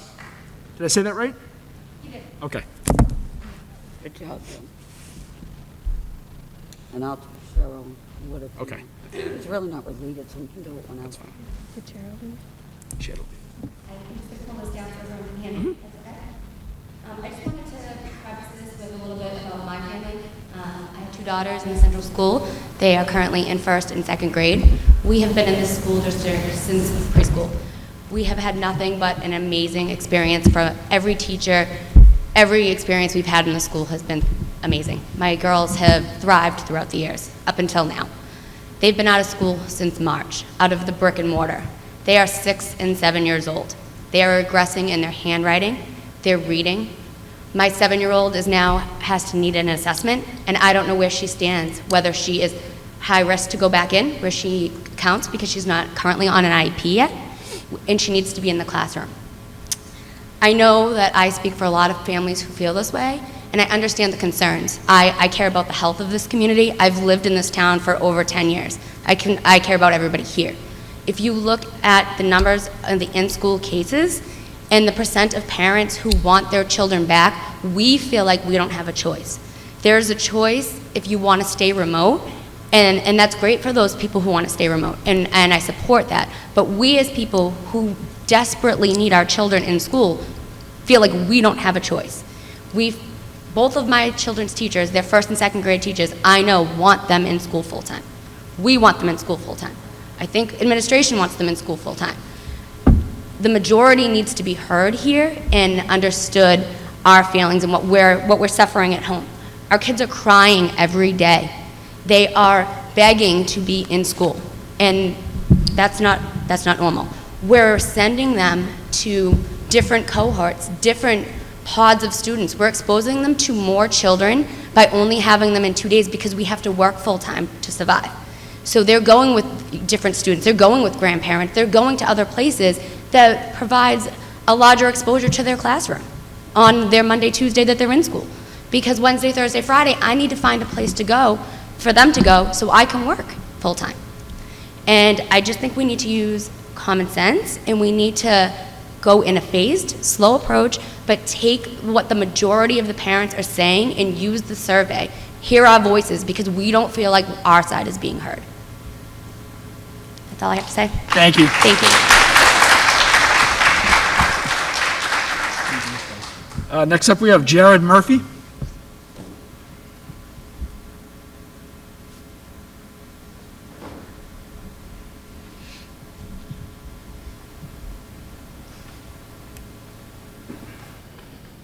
Hello. So I just want to talk about the Murphy family. We have 3 kids in the school system. We have a 3rd grader, a kindergartner, and a preschooler. My kindergartner is on an IEP for speech, and my 3rd grader is also getting some assistance with reading. I basically have a laundry list of issues with the hybrid model, but them going to school for the 2 days, it's causing a strain on everyone. As the superintendent stated, Jess, who's a friend of mine, the kids are regressing, like, every day. It's unfair, and this is the future. Like, I'm hoping my kids will be able to take care of me as I'm taking care of them. And right now, we're not. So, I'm also a firefighter paramedic in a close town, and I've been dealing with this since March 13th, when my kids came out of school for 2 weeks. And I understand the severity of the pandemic because I've seen it. And there's also another pandemic going on with our kids' mental health and their schooling.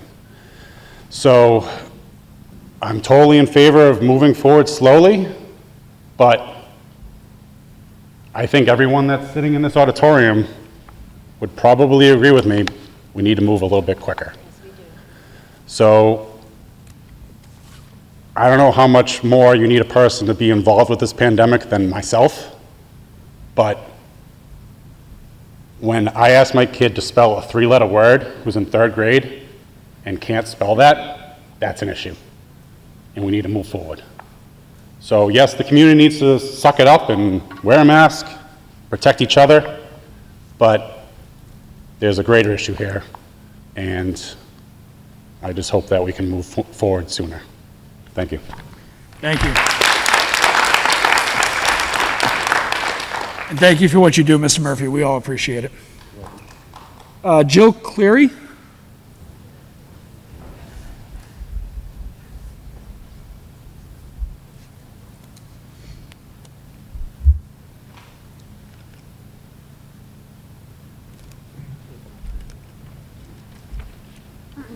think I should have sat closer. Hopefully my 3 minutes didn't start yet. But, so I want to thank the community and the school committee for the opportunity to speak this evening. My name is Jill, and my husband is Stephen, and we have 2 children that attend the East Bridgewater Junior Senior High School. My son Stephen is in the 10th grade, and my son Jared's in the 8th grade.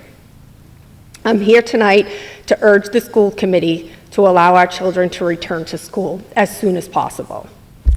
I don't think anyone could have predicted the impact of COVID-19 on our community and the world. We are struggling as a town, a state, a nation, and a global partner to balance health and safety with the many impacts of COVID-19. These are truly unprecedented times. I came here tonight to let you know how the current hybrid learning model is impacting my children and my family. I know that each child is different, and I can only speak for myself and my family, but please listen to what I am saying and know that there are others in similar situations. Stephen and I have been full-time working parents since our boys were born. Prior to COVID-19, both of our sons played multiple sports. We were active, a very active family and a busy family. Some, including myself, may have said that we were too busy. But in March of 2020, everything changed. I understand that we have all had to deal with similar challenges, but I believe the hardest hit were the children. They went from rigorous academic, sport, and social calendars to virtually no interaction with their peers, teachers, coaches, and extended family members. As many agree, the end of the academic year was less than successful, and we were all grateful when it ended. When the summer rolled around and we were all excited to get outside and look forward to returning to school in the fall, hoping that with many months of preparation, our teachers and children would be able to succeed. Although I was hoping for a full return to school model learning when the kids went back to school in September, I remained optimistic that we would at least have 2 days in-person learning with the hybrid model. Unfortunately, my optimism has not been realized. We struggle daily, weekly, even hourly. My oldest son has always been a high honors student with a full curriculum of honors classes. He now struggles to complete assignments and has completely lost interest in school. He has had multiple changes in teachers. My husband and I check school brains and work to stay up to speed with his curriculum and assignments. As you can imagine, as full-time working parents, my husband in law enforcement, and myself in the aviation industry, both of which are facing tremendous challenges, it is not easy to keep up with an aggressive honors curriculum. When things are missing, he contacts his teachers and works to complete assignments. We understand that he is a responsible young adult and needs to be accountable for his actions and his works. We do hold him accountable. However, our constant policing of schoolwork is impacting our relationship. He's 15 years old, and we are asking him to sit at home 3 days a week in front of his computer with no interaction with his friends and minimal interaction with his teachers and learn things like chemistry and Spanish too. Is this realistic, or is it even possible? My younger son is also a high honors student, and although he seems to be better at remote learning than my older son, it has been a struggle for him as well.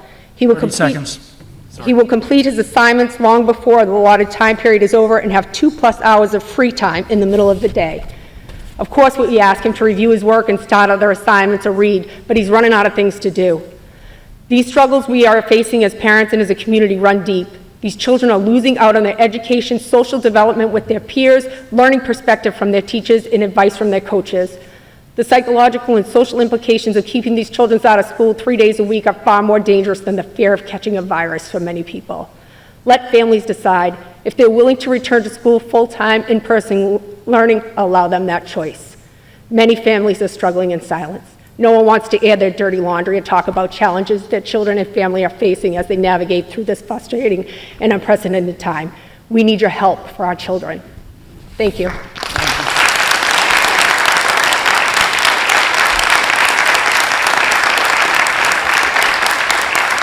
Lisa Lessigar. Hi. So I spoke to you guys when we developed the hybrid model. I was always in favor of full in. I went with the hybrid model for the lack of time and the social distancing issue. I emailed you, Tim, directly with my concerns about how the hybrid model was it's not what it was. It was supposed to be a full engaging remote experience. It's not. There's a numerous amount of people here that are here tonight to support the fact that the hybrid model is lacking, because in evident Any model is only as good as its weakest link or weakest student. There are numerous teachers who are lack of engaging. My daughter, who is a senior, she has numerous teachers. She is voting for a full remote because she doesn't want to go to school. It's disheartening for her. She can't engage with her friends. All of her teachers tell her, just turn things in on Friday and you'll be great. She's an A+ student. That is not a full depiction of where she is in life. She was never an A+ student. She was an honor roll B, maybe a C here and there. Then I have an 8th grader who I'm actively looking for Cardinal Spellman next year because I can't fully engage in him going through this anymore because I'm not a homeschooler. I never wanted to be. If people can choose full remote, I should be able to fully choose being back in.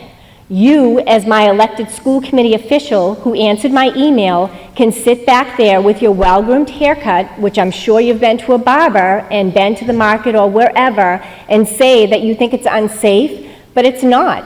Because as a nurse for 20 years and working through this pandemic, I can tell you that we can do this at 4 feet or 3 feet just as effectively as we are doing it with 6 feet. It's unfair and it's not okay. You have people on your committee who are full in. You have other people who are full remote who send their kids to school at 2:15 for activities, who have signed up to volunteer at the snack bar, but they don't feel that it's okay to be back in school. I really don't have anything else to say. You need to speak on the behalf of the parents. If this is the first step, we need the first step and we need it now. Start with the IEP kids, the high-risk kids, because like I told you in my email, it's all well and good to say, well, what if a teacher or a student dies from the COVID-19 pandemic, but what if a teacher or a student dies because your lack of participation as a school committee member brought a kid in who is high risk in the community? I think that risk outweighs the COVID-19 risk, which is a 99.6% of survival. That's all I have to say. Thank you.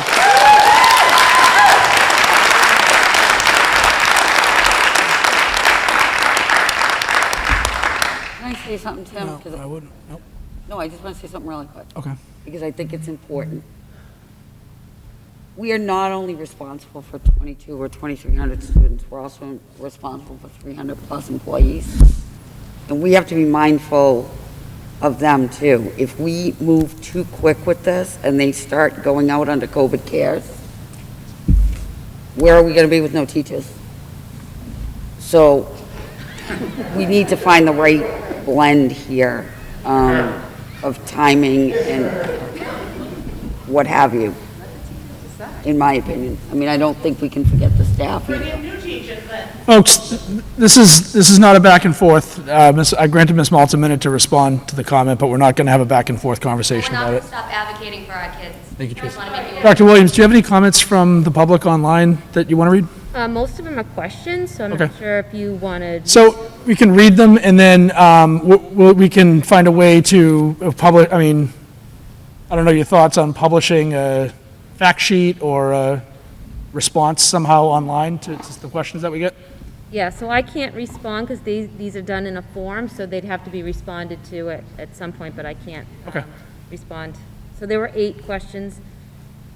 What additional protections for high-risk staff members will be put in place with a full face-to-face? Are there any?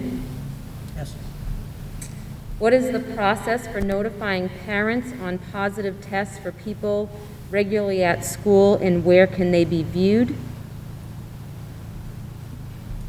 How many children or staff have died or been hospitalized due to COVID-19 since March 1, 2020? Numbers aside, why is there little discussion surrounding the science of transmission of the virus? Science tells us that though children can transmit the virus, they are more likely to get it from their teacher than vice versa. Has there been discussions with pediatricians on their recommendations? Did the school committee members read staff feedback on the staff survey forms? As a staff member, I wrote feedback that I hoped would have gone to school committee members. So I'd like clarify if that happened. This was about the audio earlier. Have you identified specific criteria to green light advancing to next stage Red zone for the next 3 weeks meets the state guidelines for fully remote, so I'm wondering what thresholds or statistics must the town reach to advance? When you say that you will fill 2 or 3 kids into a single class, what 2 or 3 kids are being chosen over the other kids to come back to fill seats at the junior, senior high school? I'm writing this as a student in 11th grade because it was not made clear to me if my day will change throughout the steps or if I have to wait until the last step to see a change in my schedule. And then the last question, please clarify, this plan is no longer in 2-week increments. The original plan had full reopening before Christmas. If that's no longer the case, will staff and students be consulted prior to movement from one step to the next? So I'm just trying to think the logical way to go through all that. Perhaps, I know we have a lengthy coronavirus section of our website on the district page, perhaps a separate, response to school committee questions sheet from tonight, or, is there a way to go about? Yeah, we were going to put those up anyways, but the couple of questions were answered, or we have answered them. Yep. When a town is in 3 weeks of red, that is not an automatic remote. Right. It is not an automatic remote. I know this for a fact. I spoke to Silver Lake. I spoke to the superintendent. They did not shut down. And they were in the red for 3 weeks. Correct, Sue? And I did speak to the superintendent. It depends on what is going on inside the school, and the local board of health gets involved with the state, and they call in and they find out how many students or staff members have been affected inside the school. And that's how they determine whether you go down or not. And the rapid response van that would come into test students and staff, if they were to send it in, it's only if there is evidence of transmission in the schools, and then they would send the van. So the question came up that we already answered. The question with the high school student, they're not moving. The high school students are not moving. Oh, it's called PPEs. What are we putting in? I don't believe, Karen, there was never a time that we said we were opening up before Christmas. No. I don't think that's up. No, we never said before Christmas for a full reopening. Never. I know for a fact because we couldn't get kindergarten in. Ever.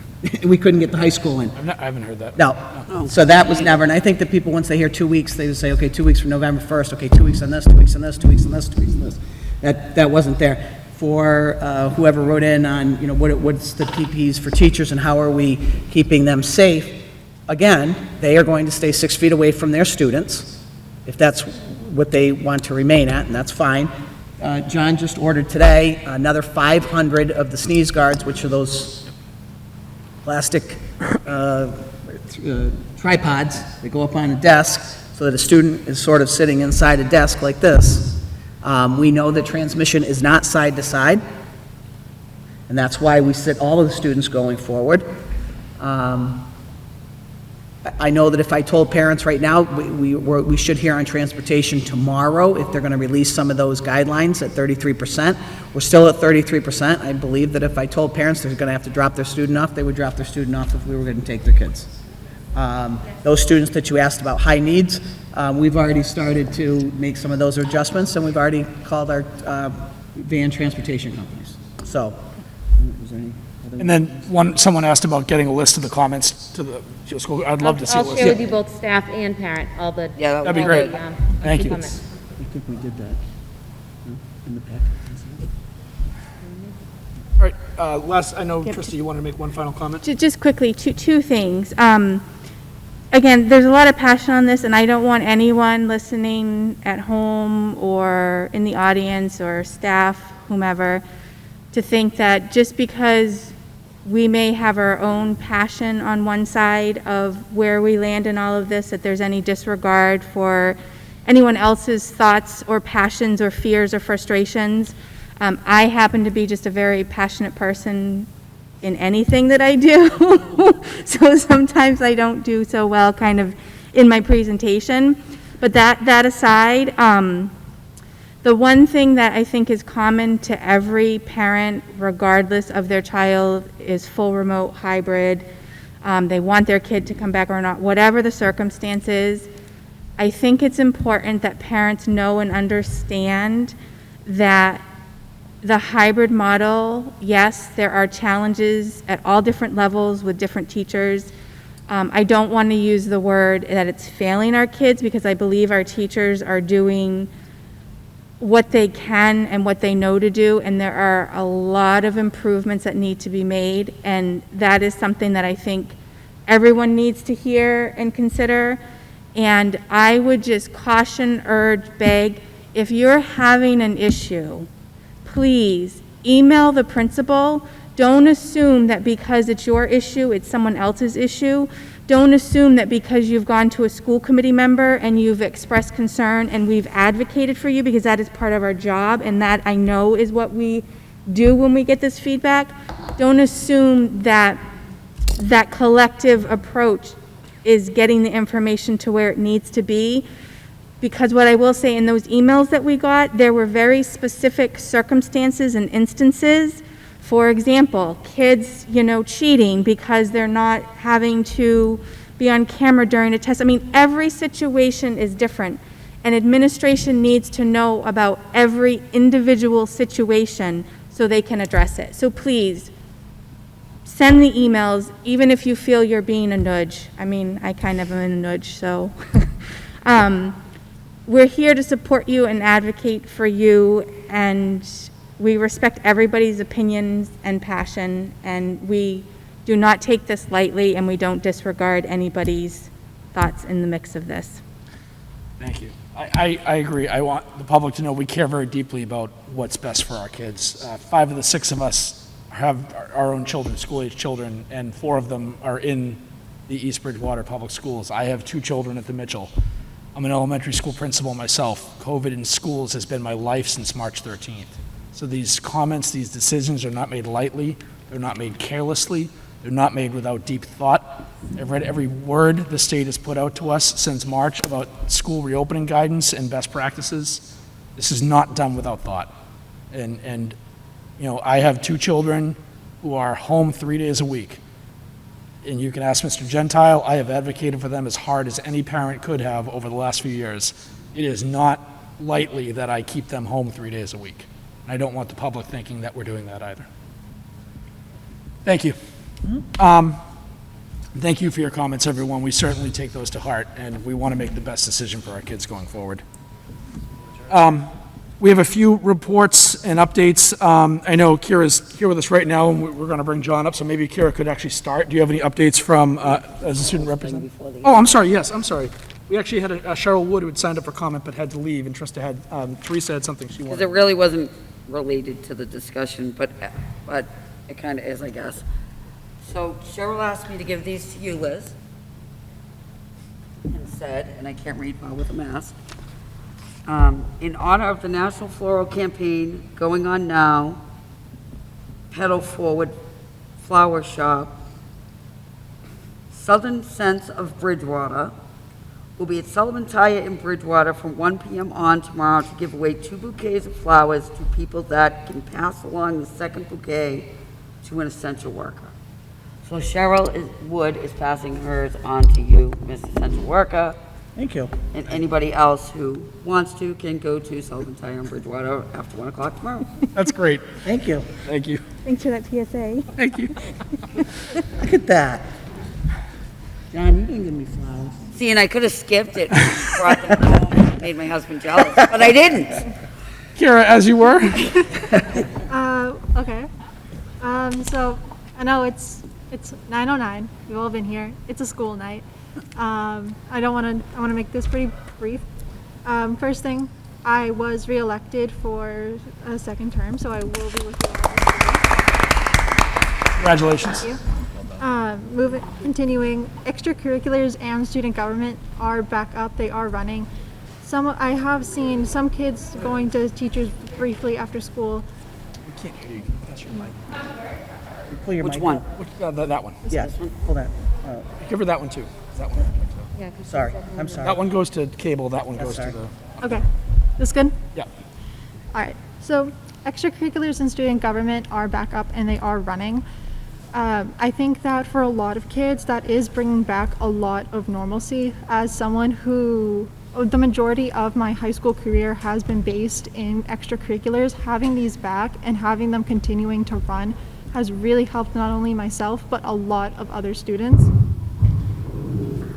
You gotta put that a little closer to your mouth. Is it on? Is it on, Karen? Yeah, that's fine. Just go a little bit closer. You're fine, please. All right.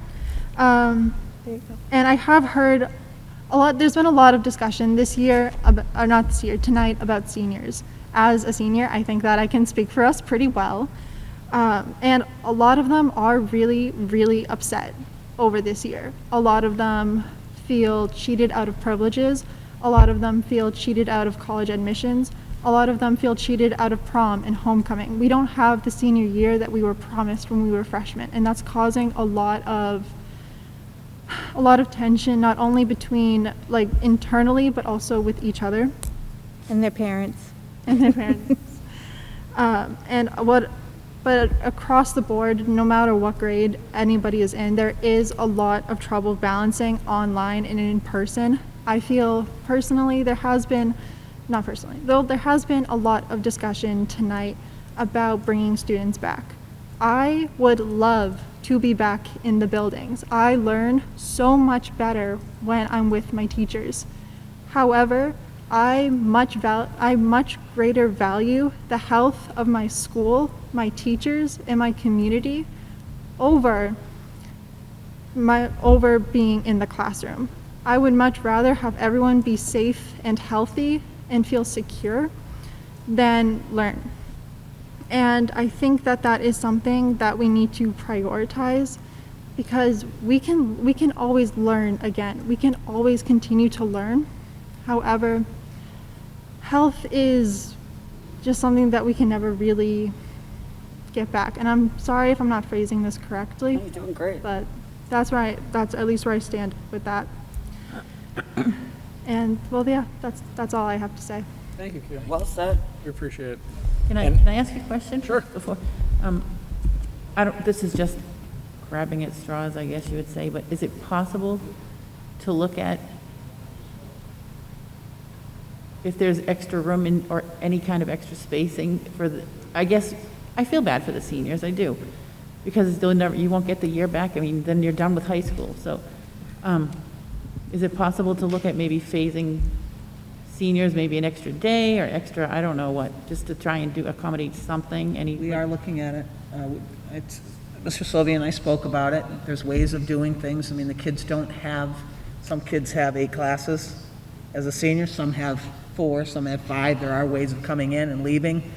We would just have to we'd have to look at that and, maybe waive physical education for those that are playing a sport right now, or waive, some different things, so you wouldn't have to be in the building as much, because you still, that would still be a hybrid. So Mr. Sylvia is looking into that. You can't have it both ways, though. Right. And that's what I just want everybody to know. You can't have it both ways. I want seniors back, I want kindergartners back. Right. Mr. Sylvia would say, everybody's in a silo. I got too many people moving across the board, but maybe we are looking at it. And Mrs. Byrne would say, oh my God, for kindergarten, how are we going to do this? How are we going to get all these 6-year-olds in this classroom and move them around and get them on the carpets and this and that? So, I have another question too. But yeah. So my other question is, has DESE relaxed any of the guidelines as far as busing? No, we should find out tomorrow. Okay. Tomorrow or Thursday. I think it was, John, it's tomorrow or Thursday. They were having a meeting at the legislature. It's not DESE's call. It's a legislative, and there's a lot to busing. It's a lot. It's But we just talking about spacing. When you're talking about relaxing guidelines, are we talking about spacing? You're talking about everything with buses. They don't just relax on one. It's very integrated, right, John? It's tough. So one other thing is, I know sometimes when we spend a lot of time in East Bridgewater, we might just, what you're saying now.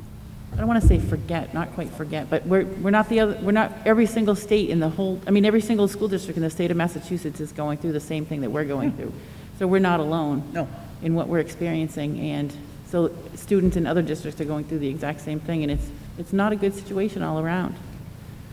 I would like to just get past it and just have life back to normal. I'm sure everybody else feels the same way. For sure. I'm hoping to wake up tomorrow morning and be, oh, you were in a dream. Wouldn't that be nice? Yeah, I wish. Groundhog Day. Any other questions or comments for Kira?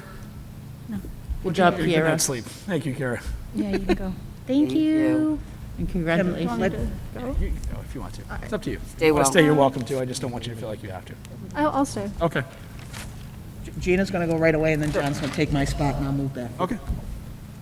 Because Gina's on, Yeah, talking about the I mean, mine hybrid is just an update, and I don't want to be repetitive to things that have been said, but I do want to assure the committee that just because we've put forward a plan to have a process for bringing students back in does not mean we are abandoning our efforts on refining our remote and our hybrid learning models. Because even with a rephase back in, you know, we're volatile to having to move in either direction. So certainly we want to continue to work on our hybrid model, work on our remote model. To Mrs. Higgins' point, we can only address what we know. So we do encourage, you know, parents to reach out to your child's teacher, reach out to your building administrators. I do feel like the survey is going to be helpful because in a lot of ways we would get concerns from parents that say, the hybrid model is not working, just bring these kids back to school. And we do need to separate the two. We can't just say it's not working as a rationale for why we're bringing them back. If it's not working, what pieces specifically, so that we can be very deliberate in our actions. There are some concerns that are being expressed that we know, and we are continuing to work on those. Filling teachers' positions is, you know, certainly an issue for us, and students not having a teacher in their classroom is an ongoing issue for us. Mrs. Byrne spoke to, you know, the increase in having FaceTime at the central school. We are hearing from parents that is increasing, so we hope to continue to increase that so that students get as much FaceTime with their teachers while they are remotely working. But any pieces that parents are struggling with because their children are struggling with, it needs to be known. Don't assume somebody else has emailed or somebody else has called. They need to know the magnitude of the concern, and the only way that they'll know that is by getting that contact. And we've talked about that, and the principals actually are encouraging that. They want to hear from parents. They want to hear from students if students are comfortable addressing it.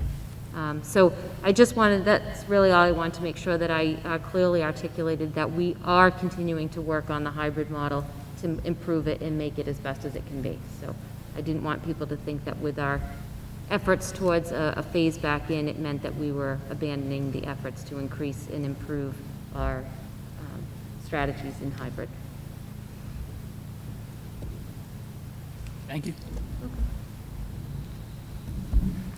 You like your flowers, John?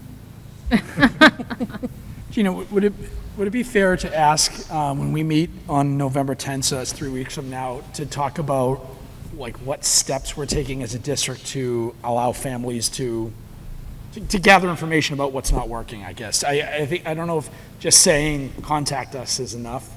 I mean, is there some survey or form of, you know, gathering, collecting information about what specifically isn't working, or parent forum, or some way of reaching out to our families that we can? Yeah, I mean, we'd be happy to do it. I mean, you know, certainly I think we have to be thoughtful in the types of questions that we're asking, because it could just be a matter of like, it's just not enough, you know, so we want to make sure that it's specifically targeting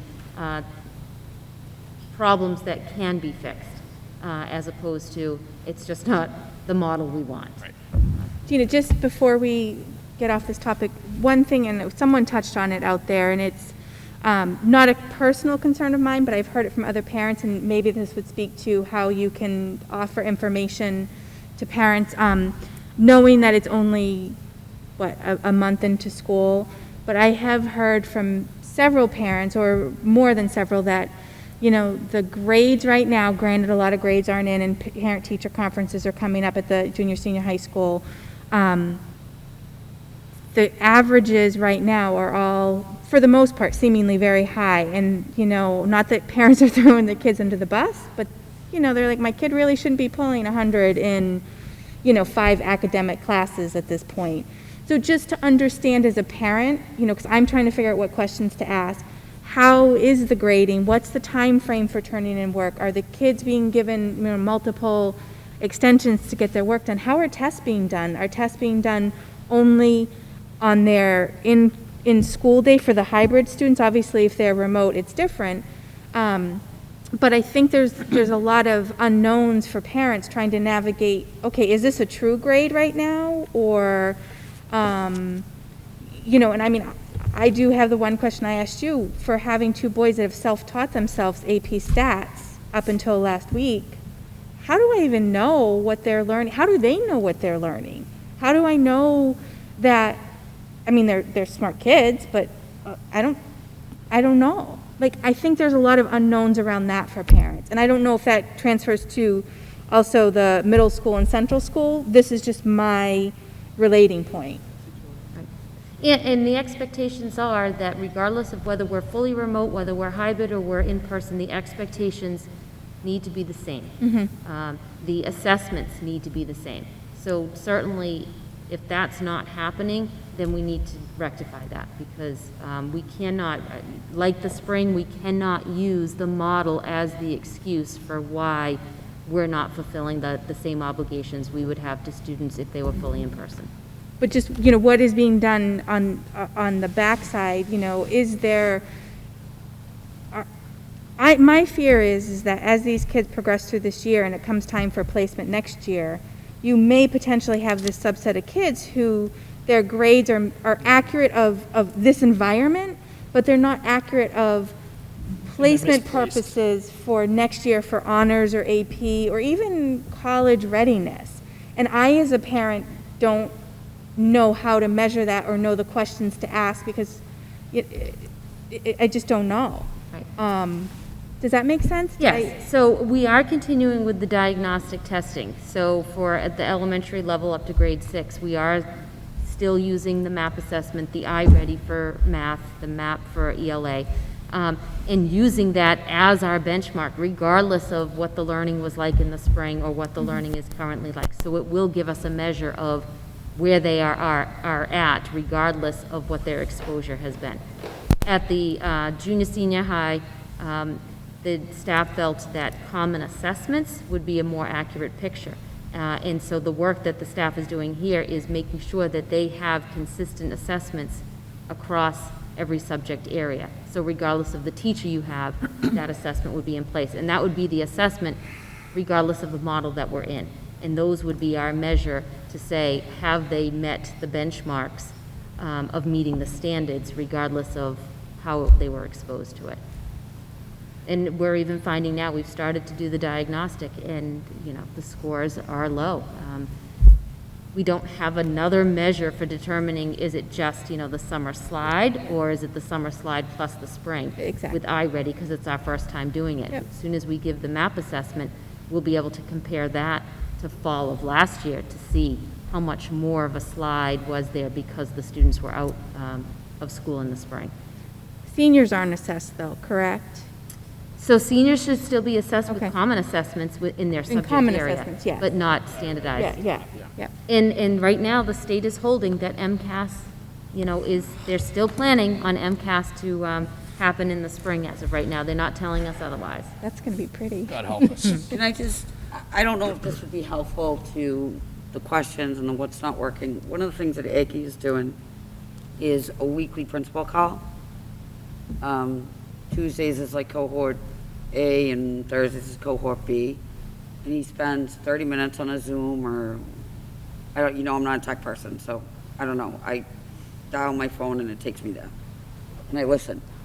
But it's been really helpful, obviously for me as a new parent to the school, when you put a question chat, whatever. But it's been really helpful for feedback on that remote stuff. And they've been, with each weekly call, he's kind of been able to come back with, we've done X, Y, Z, or I don't know if it would have worked for us. We're a way bigger district. Just throwing it out there as a thought. I don't know, because we're so much bigger. And we're having We're having those conversations as to what is the best method, because we did talk about, having a liaison. I mean, certainly we don't want to be guided by social media, but, I've heard from some parents that there's so much work that they are doing, I don't want to bother them, or, this is just a small problem. But we need to know, regardless of how big or small it is. So that's a good thought, because we're continuing to talk about what we can do to make sure that parents are feeling like their voices are being heard, and that we're focusing our efforts in the areas of concern. Just, again, I don't know if it will work for us, but just something that's been really, really helpful for, especially me as a freshman parent.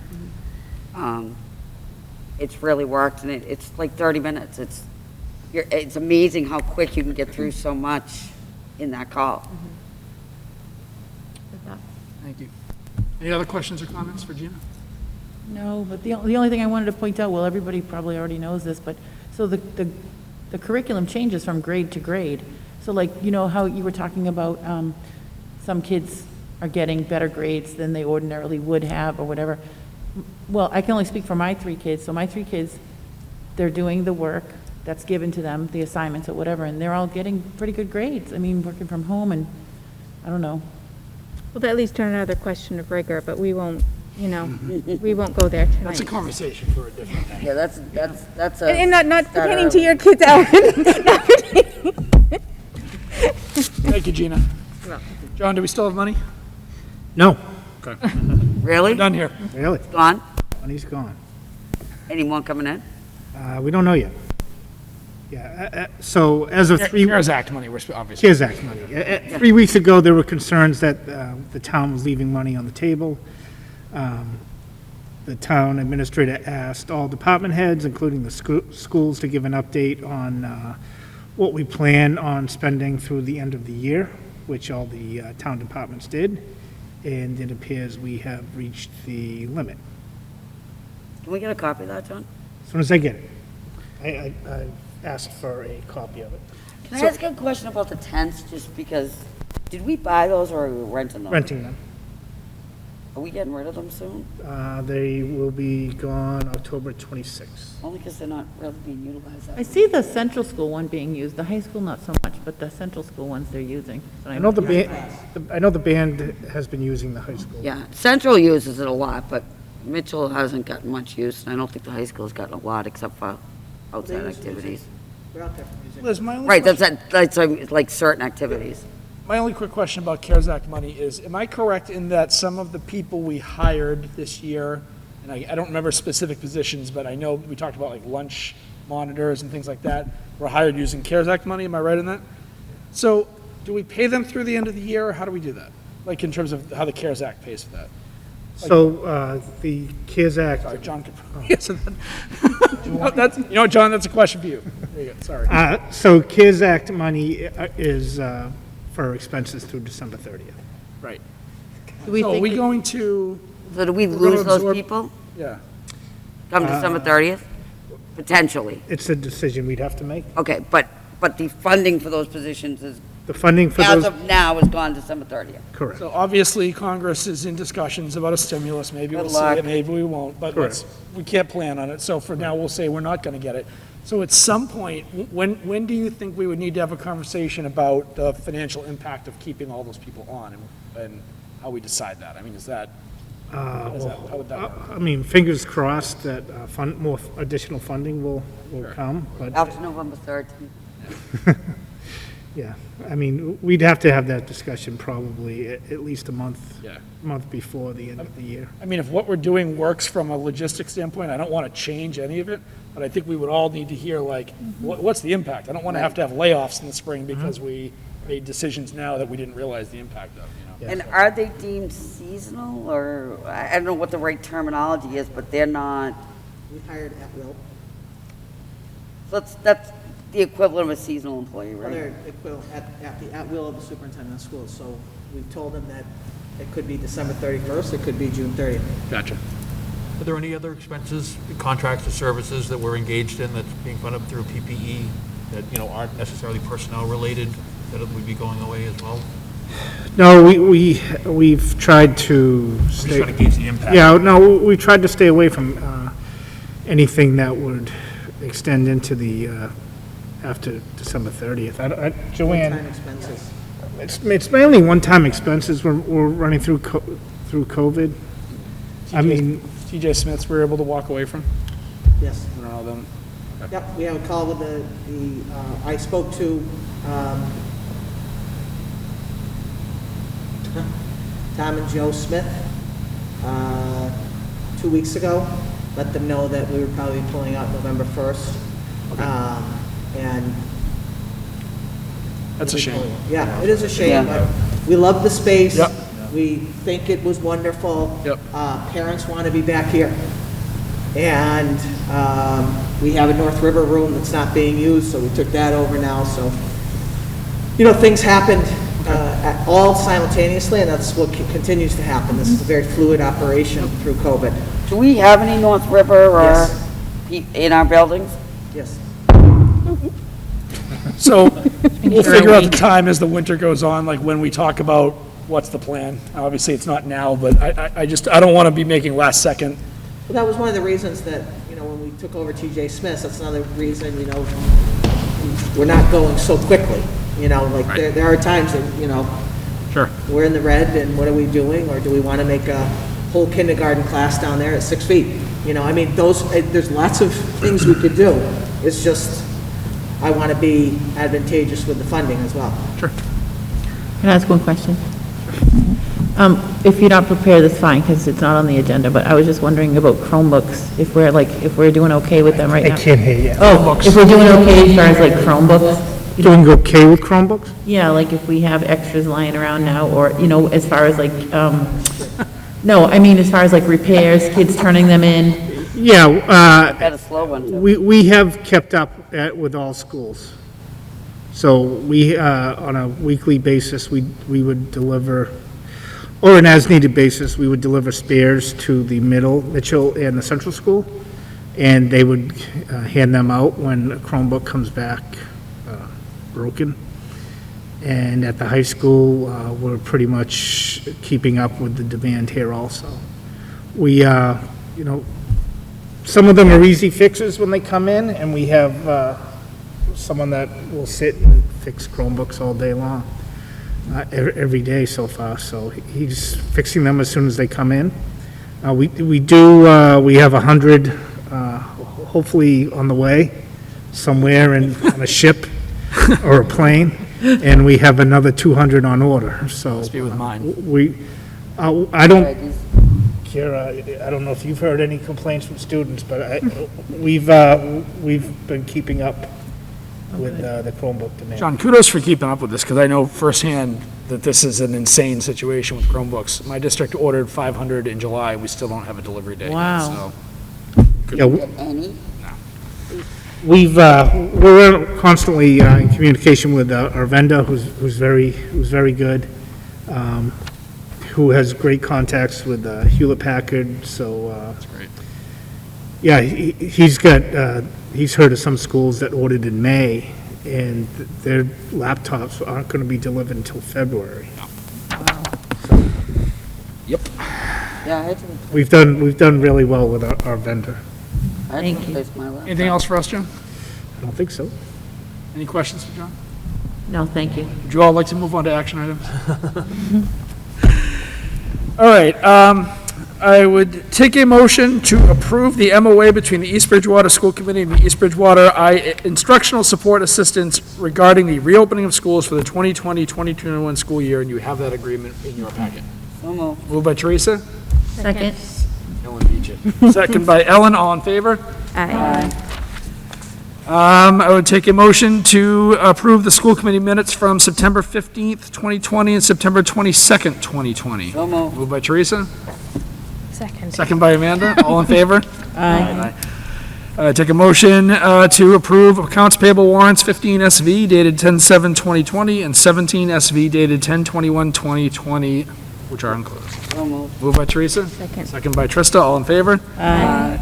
I would take a motion to approve payroll warrants 14 PS dated 9/30/2020 and 16 PS dated 10/14/2020. So moved. Moved by Teresa, Second. second by Amanda, all in favor? Aye. Dr. Williams has reviewed the home education plans for the attached list of students for the 2020-21 school year. Superintendent Legault recommends approval of the home education plans. Any comments on those plans, Dr. Williams? Nope. Okay. Take a motion to approve the plans. Second. Moved by Teresa, second by Amanda, all in favor? Aye. I would take a motion. Nope, the next one. Well, we have to have a motion, then there's discussion, Mrs. Pennington. I was told that by I was the, afraid you were going to whip by it. nope, the former chair taught me that, so. I would take a motion to approve, after discussion, the fiscal year 2020 MASC resolutions. So moved. Moved by Teresa, Second. second by Trista. Any comments? I have a lot. Okay, so we basically have to go through these resolutions. I'm going to try and go through them as quickly as possible because we shouldn't just do a blanket. Yes. So these resolutions come to the MASC, to the Resolutions Committee, by way of other school districts who come up with these ideas, and then they just submit them, and then they get talked about and discussed, and then they get sent out in this booklet, and individual school committees, school districts, or school committees look at these resolutions, and they talk about them and vote on them amongst themselves in their own district, and then the delegate, which is me this year, it used to be Gordon for a number of years, takes it back to the delegate assembly, and then I bring the will of the committee to the delegate assembly, and I vote the will of the committee with the rest of all of the other. So tonight we have the first resolution. It's the MCAS and high-stakes testing, so we can skip all the stuff and go right down to the therefore be it resolved, because that's the meat and potatoes of the whole thing. Let me ask you a question. Would you be comfortable, and we can go item by item, would you be comfortable first asking if the committee has read all of them and if there's any that they feel strongly about voting no about? Sure. Okay, I That's just wondering, I fine. mean, I've read all of them and I Yep. love all of them, but I thought maybe we could, I mean, to save you half an hour of reading through them and explaining them. Yep. Would that make sense? Sure, that's fine. Okay.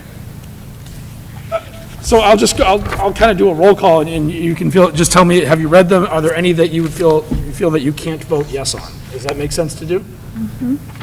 Mrs. Maltz? I do not. You have, Mrs. Higgins? No, no reservations. Mulligan? Mr. Ruda?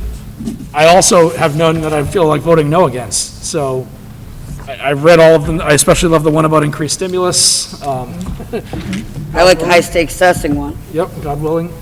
So could we move forward with a vote to approve the resolutions? We could. I just want to point out, so I actually had a couple of questions because I was trying to, I actually talked to Glenn Kuchar at the MASC, and only because I was trying to be prepared in case anybody here had questions. So I had reviewed these, and I said, oh, maybe they might have a question or whatever.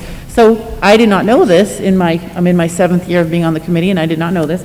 So these statements that are made here, where it says like whereas, whatever, and they make in statements, that could be any statement. It could be fact or not fact, or it could be anything coming from any committee. So whether it's true or not, I just wanted to point that out. That's what I was told by Glenn Kuchar, is that it could be, it's just something that someone put down. That's the way they wrote, that's the MASC Yes. decided to write the. No, that's the way the school committee, whoever put this forth. So not, wrote it. yes, it shouldn't necessarily be taken as fact, just as that committee's perspective. Yes, Okay. I appreciate that. that was one thing, and then, what's the other one? Oh, I had asked him about Resolution 9, because I was like, I had a vague memory of us putting that in our policy a long time ago. This was a couple years ago. It seems like it's like a blur. But it's on the federal level that they're talking about in this booklet, and an extra additional whatever the word is, I don't know. Layer protection. Yes, so it's just in addition to, like, on the federal level, and extra protection. All in favor of accepting the resolutions as written? Aye. Aye. At this time, I would take a motion to close tonight's meeting. Moved by Teresa, Second. second by Amanda. All in favor? Aye. Have a good night, everyone. Thank you. Stay well, everybody.